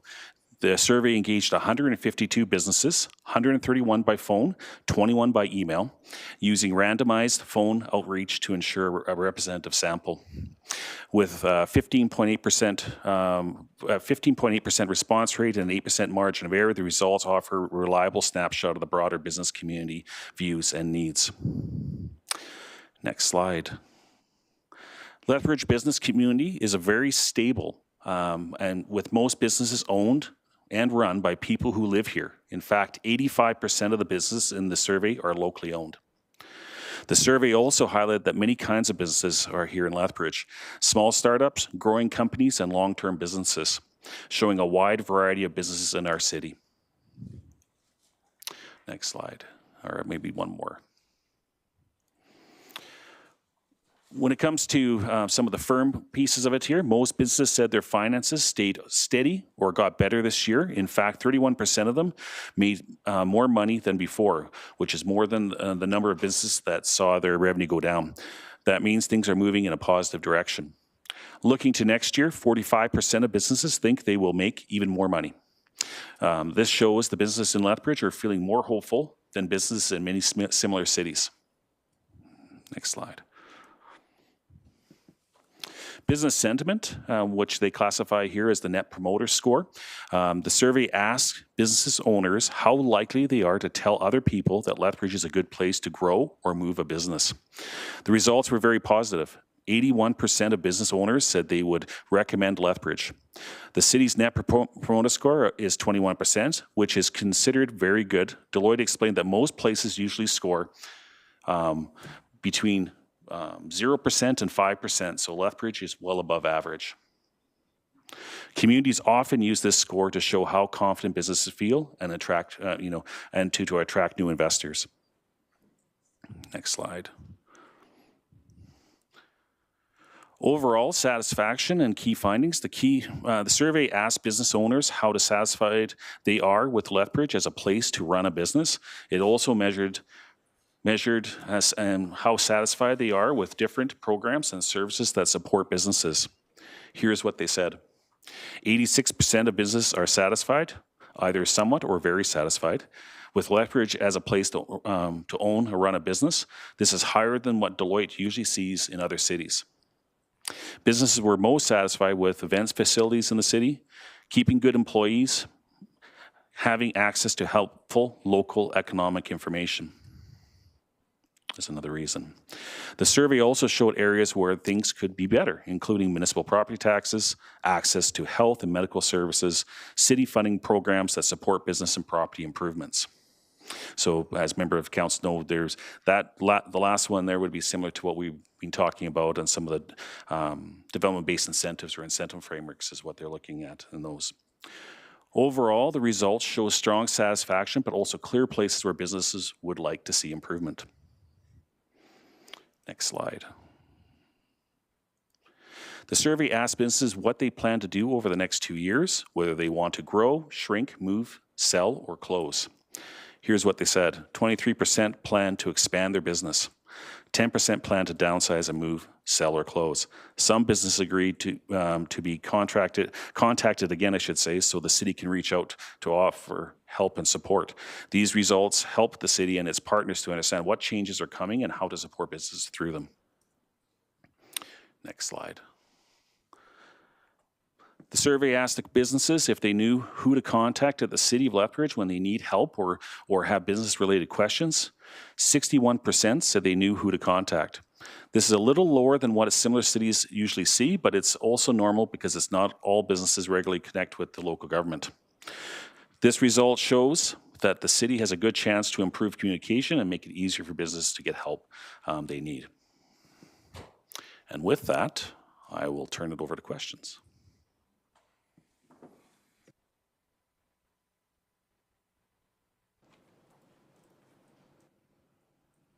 Councillor Bieber. Yeah, I'm concerned about the numbers who are considering relocating, closing, because while we do have, positive future plans for many, those businesses employ people here. They keep, people going to school here, keep people supporting local business. What can we do to mitigate those losses and departures? Thank you, Councillor Bieber. That's a really good question. So I think those are some of the things we hear again too, that when we were talking, earlier and even further conversations with the Chamber and other groups to actually understand what, even dive into more. What is the reason for a downsize, move, sell, or close in regard to that? And is there something that we can do for that? Or is it just necessarily, it could be, there's all sorts of reasons why businesses are dealing with those issues. And I will turn it over to Mr. Stein because he's interested in talking a little bit further on that one. The other thing that I think perhaps in the ecosystem right now is the broader economic or macroeconomic uncertainty with trade tariffs in other countries, the impact on particularly the manufacturing sector in Lethbridge. So we're seeing some business being significantly impacted by that, which might be contributing to their answers here. We've also heard that there are local businesses that are benefiting from local companies repositioning their supply chains to be more Canadian sourced as opposed to US sourced or foreign sourced. So that might be some of the climate of uncertainty as well as the broader macroeconomic uncertainty and challenges right now. Yep. Councillor Crowson. As the council rep, I sit on Community Futures. Don't see business closures as always a negative. We are having baby boomers retire. And baby boomers retire, they leave business or they leave jobs, but they also leave businesses. And so some of that is just natural. It is how much, which is why we need to have long-term.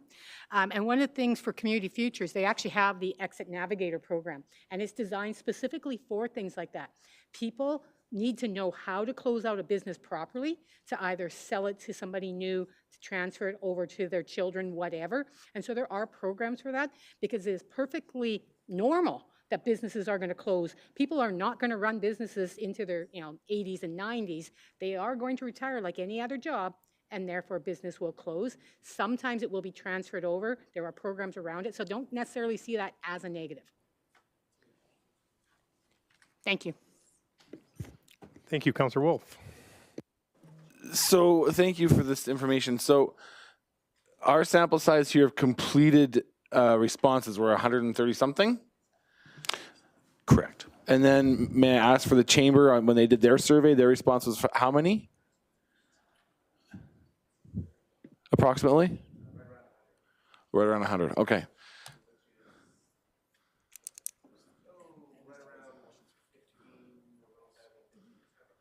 Okay, so, yeah, that's interesting, right? Maybe some work to be done on responses, right? I mean, I'm glad we did better.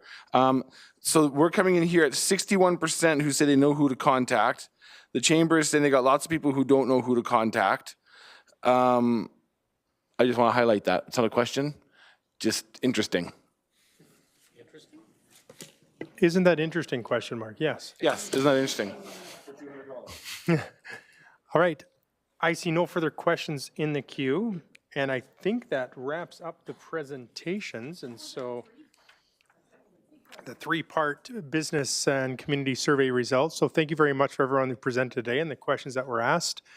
I have a resolution here from Acting Mayor Crowson. Business and community survey results. Be it resolved that the Economic and Finance Standing Policy Committee receive the business and community survey results report for information and for consideration and use in future decision making. Councillor Crowson. Thank you, Chair. Thank you all very much for this information.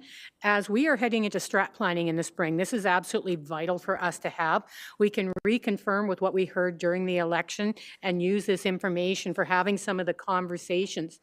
I also know that as we're doing on this, I hope it also leads to within our organization a philosophy of constant improvement. I have seen, certainly from listening at some of the priorities that are coming out, the land use bylaw is absolutely a priority that's coming away.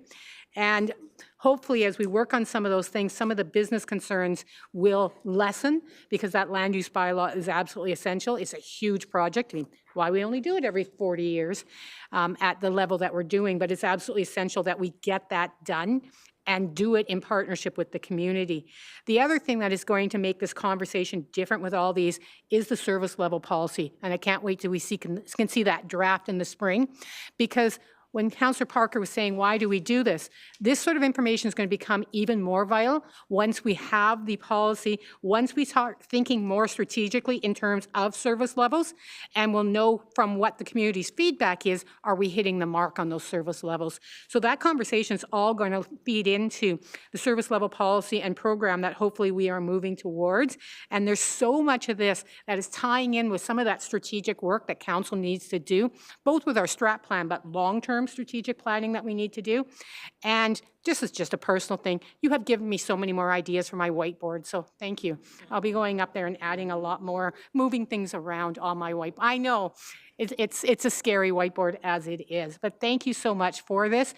Beautiful information to have. I think many of us will be thinking about it over the next while as we go into strat planning.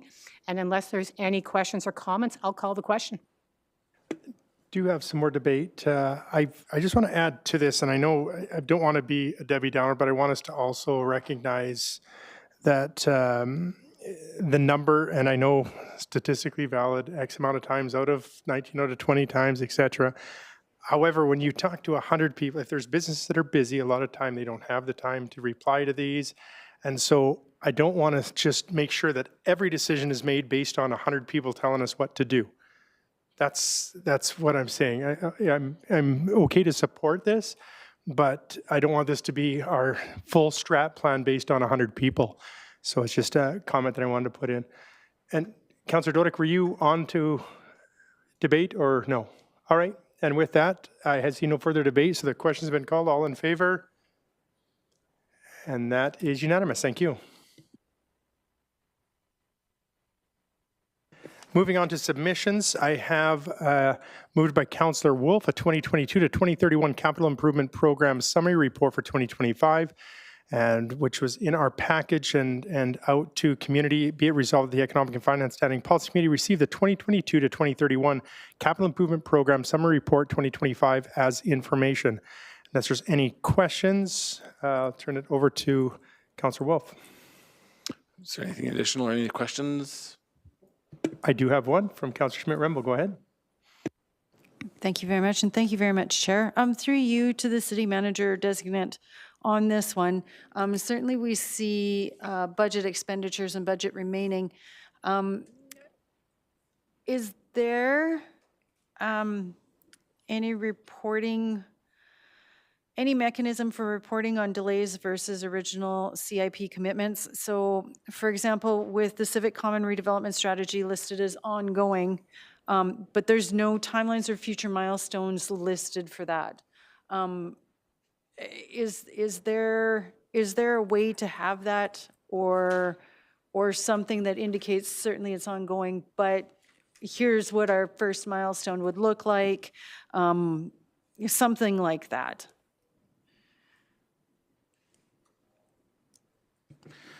Thank you, members. Thank you, Councillor Schmidt-Rempel. Let's start there.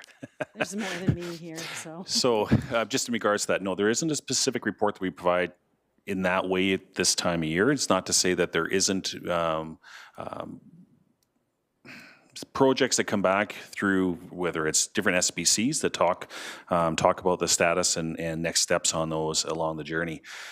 This is the report currently that we use on an annual basis only for the annual budget review on that. So that's, so I guess the long story is not currently. Okay. All right, and then further to that, is there a risk analysis for this? So knowing inflationary pressures, scope changes, or industry capacity or constraints, do we do a partner report with some kind of risk analysis? Once again, no, not today in the current format. However, when we say in here, these projects, they do have inflationary components built into them at the time when the CIP budget is actually approved.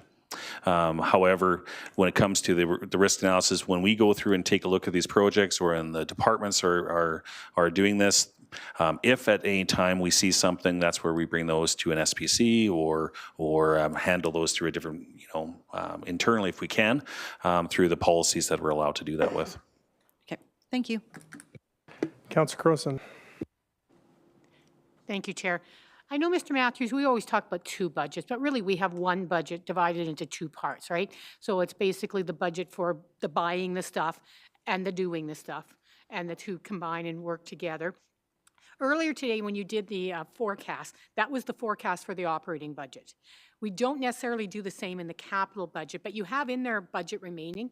Is there any sense or any way of knowing how much that budget you think will still be remaining at the end of that capital budget, or is it pretty much it will be spent? So thank you, Councillor Crowson. So it is very difficult in capital budgets to do this, and I sense that you're wanting me to answer this because you know the answer, but you want me to say the answer. We have new people. Yeah. So the problem on capital budgeting as we go through it here, depending on the phase that you're going to on the capital budget, there could be further complications or things that arise. Not everything on these major capital projects is necessarily all procured at the same time, and so as we start walking through those.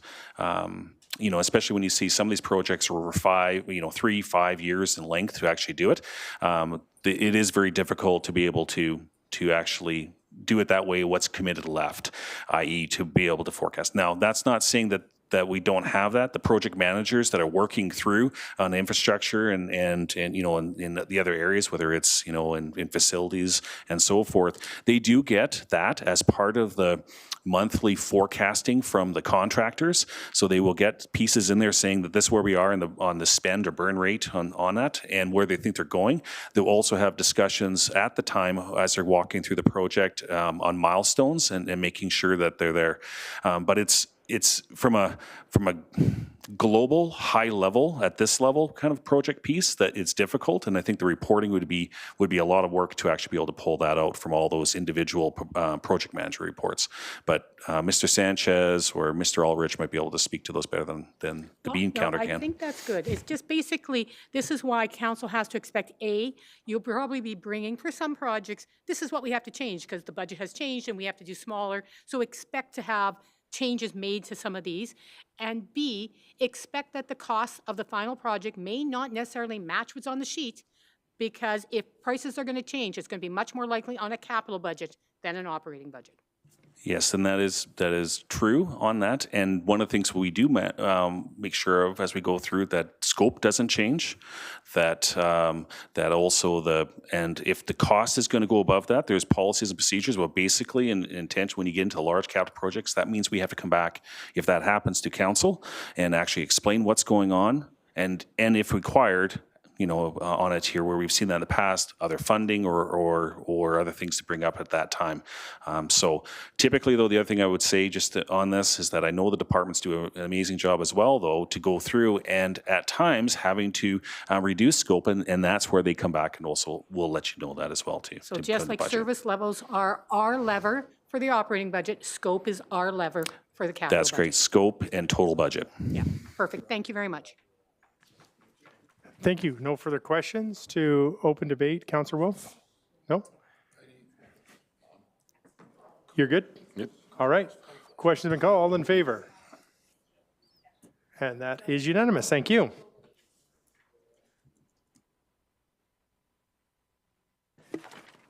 And next submission from Councillor Campbell, 2023 to 2026 Operating Budget Initiative Summary Report. Be resolved, the Economic and Finance Standing Policy Committee received the 2023 to 2026 Operating Budget Initiative Summary Report as information. Councillor Campbell. Thank you, Mr. Chair. I don't know, Mr. Matthews, is there anything that you wanted to particularly highlight? I mean, we've all had a chance to read. This is just sort of the progress report of operating budget that we'll have to be mindful of. Is there anything else in particular that you'd like to say, pay attention to this? Thank you, Councillor Campbell. No, not specifically on these here. Once again, this is information that Council has asked us or required us or directed us to come and provide each year as part of the annual review is these reports. And specifically on it, they give you a status of where they're at, and of course, any further questions you can always either ask now or can provide them to us at a later date. I see there are some questions. Councillor Croson. Question, but more of a comment, but I'll answer it as a question. Just to thank you for the results achieved for the metrics. Those are very useful for looking through this to actually see what was done and what was, the actuals and the budgeted and how they matched. That is very helpful in this document. So and it takes a lot of time to do, both at the beginning and now, but just know that is appreciated when you're looking through a document like this. Isn't that correct? Isn't that correct? Yeah. Councillor Schmidt-Rempel. Oh, thank you very much for this. This report was fantastic, so thank you very much for it. Where are we at with early identification of potential overruns for 2026?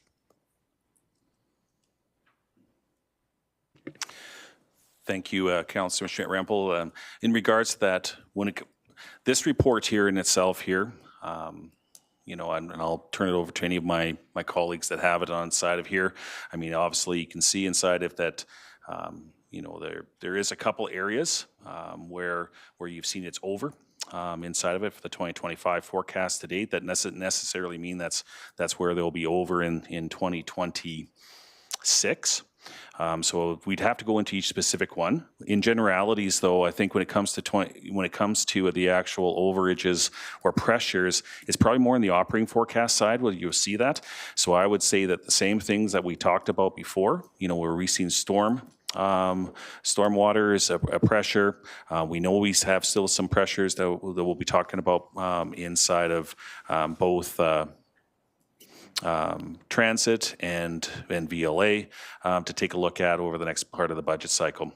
But as for individual initiatives, each one of them, you can see inside of here as you go down the listing, some of them are under and over on it. It'll be more coming into next year to understand, if these if there's any further processes or something. I think there's only one here I can see as I scroll through it where there's a bit of a pressure on, which is in the community safety side of it. But okay. Thank you. I'll pop out for now. Councillor Wolf. Thank you. I'm just looking at the parking fines. Technologically, is our little guy with his multi-camera car, can he drive by, scan a car, and then scan it 2 hours later and say, oh, that car is still there, fine him, regardless of the yellow box? Thank you for the question. So the yellow box is the mechanism for them to enter the license plate. So that car has that in the database. So when he's driving by, he will be able to check that license plate. Is that license plate in the paid database? No. Then he issues a ticket at that time. So that's the efficiency that we gain by having that, because we are actually a little bit faster while doing the identification. Sometimes they still need to stop to either the person is still in the vehicle, so they do those checks. But the yellow machines are the paid mechanism, and that sends the license plate to the database of that vehicle or those vehicles. They can get the information as they go through. So to help me out here, the answer is no. Without the yellow machine, that car, our little magic camera can't say, oh, I saw you there, I've recorded you, and now 2 hours later I've gone by and you're still here, I'm going to ticket you. It can't do that. That's correct. It's a full system. You need the machine to enter the plate so it can go to the database. Okay. Okay, thank you.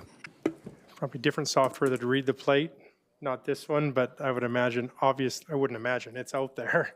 You drive by, you see a plate, puts it in, 2 hours later, So it's just not this particular software, I suppose. Yeah, just, I mean, the point of my question is this one, you know, stands out where, you know, we have revenue budget of 1.4 million and we actual 747,000. You know, while we make a point of there is certain infrastructure that the community really, really likes and is maybe willing to spend money on, i.e. the exhibition, this is probably one that I think if most citizens found out how much money we were losing on this, they might not be so happy. And knowing how many people are frustrated with the yellow boxes, if there's a software way to figure this out and then look at other ways to not lose so much money, that would be dandy. Yes, and just to clarify too, that the lack or the loss in revenue is the reduction in the parking fines that we agreed during the consultations. And it's also the other items that were put in the table, like delaying the enforcement from 8 till 9 a.m. and then finish at the hours that are, and the free days that we are also offering to encourage people to go during Christmas. That's a good example where we have a couple of days where people can go and non-paid and do shopping in downtown. Thank you. Thank you. Councillor Schmidt-Rempel. Thank you very much. And this is, as I see we're sort of wrapping up here, this is an overarching question to my colleagues because we've had so much information today about operating and capital budgets and forecasts. I'm wondering if there's an opportunity for us to ask administration to do a workshop or a session on the four-year budget process for us to get us a refresher as we move into our finance sessions and as part of our orientation. Is that something we think we might benefit from? Yes? Because we can make that motion after this one's done as a motion arising that we direct administration to form an orientation session for us on the four-year operating budget. Just a question I have to that, to Mr. Matthews. When we start budget, I thought that is something that you do at the beginning as we're getting ready for budget the week prior. Am I missing something? I thought that you did that. Thank you, Mayor Higgin, in regards to that. So I'm just pondering here. Yes, so two things there. What we typically do just prior getting into budgeting and what we're doing in some of our orientation is kind of that just-in-time piece. We would probably, what our intent is anyways, we would have a discussion around the budgeting and specifically upcoming would be the adding on of an extra year or stub budget on for 2027. I think what I'm hearing here is a little bit further on it, is a little bit more depth into the four-year budgeting cycle on that, and we can do that as well too.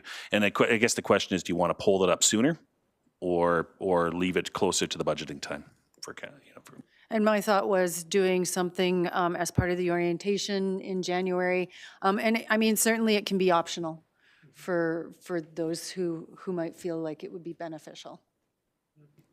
All right. Just looking at the information and some of the questions. Send it to a standing policy committee. There you go. Or ARC, which sends it to a standing policy committee. All right. Yep. Well, yeah, we can pick that up after this. Let's deal with the resolution on hand here now then, and if there's something motion arising you want to add something to. So, yeah, this is the one. Councillor Campbell, I've already read it off. Or is there any open to debate, or you're good to call for the vote? Question been called. All in favor? And that is unanimous. Thank you. Now, did you have something to add, Councillor Schmidt-Rempel? Yeah, just if we could do a motion arising that either Agenda Review Committee or administration explores the opportunity for a workshop on the four-year budget process, an optional workshop on the four-year budget process. Can that be brought to ARC Sure, without that it being can a motion? Yeah, that can be You can brought to bring it in? ARC Okay. if the clerk can add that. Yeah, to being our that next you're on there, ARC. perfect. Yeah, thank you. All right. With that, is there any further, I guess no further questions. We're gone through them. I mean, you might have a question on something, but. And if not, I do have a question to adjourn, which I do really like that question, and we'll see everybody next Tuesday. So motion to adjourn by Councillor Croson, all in favor. With that, we are adjourned.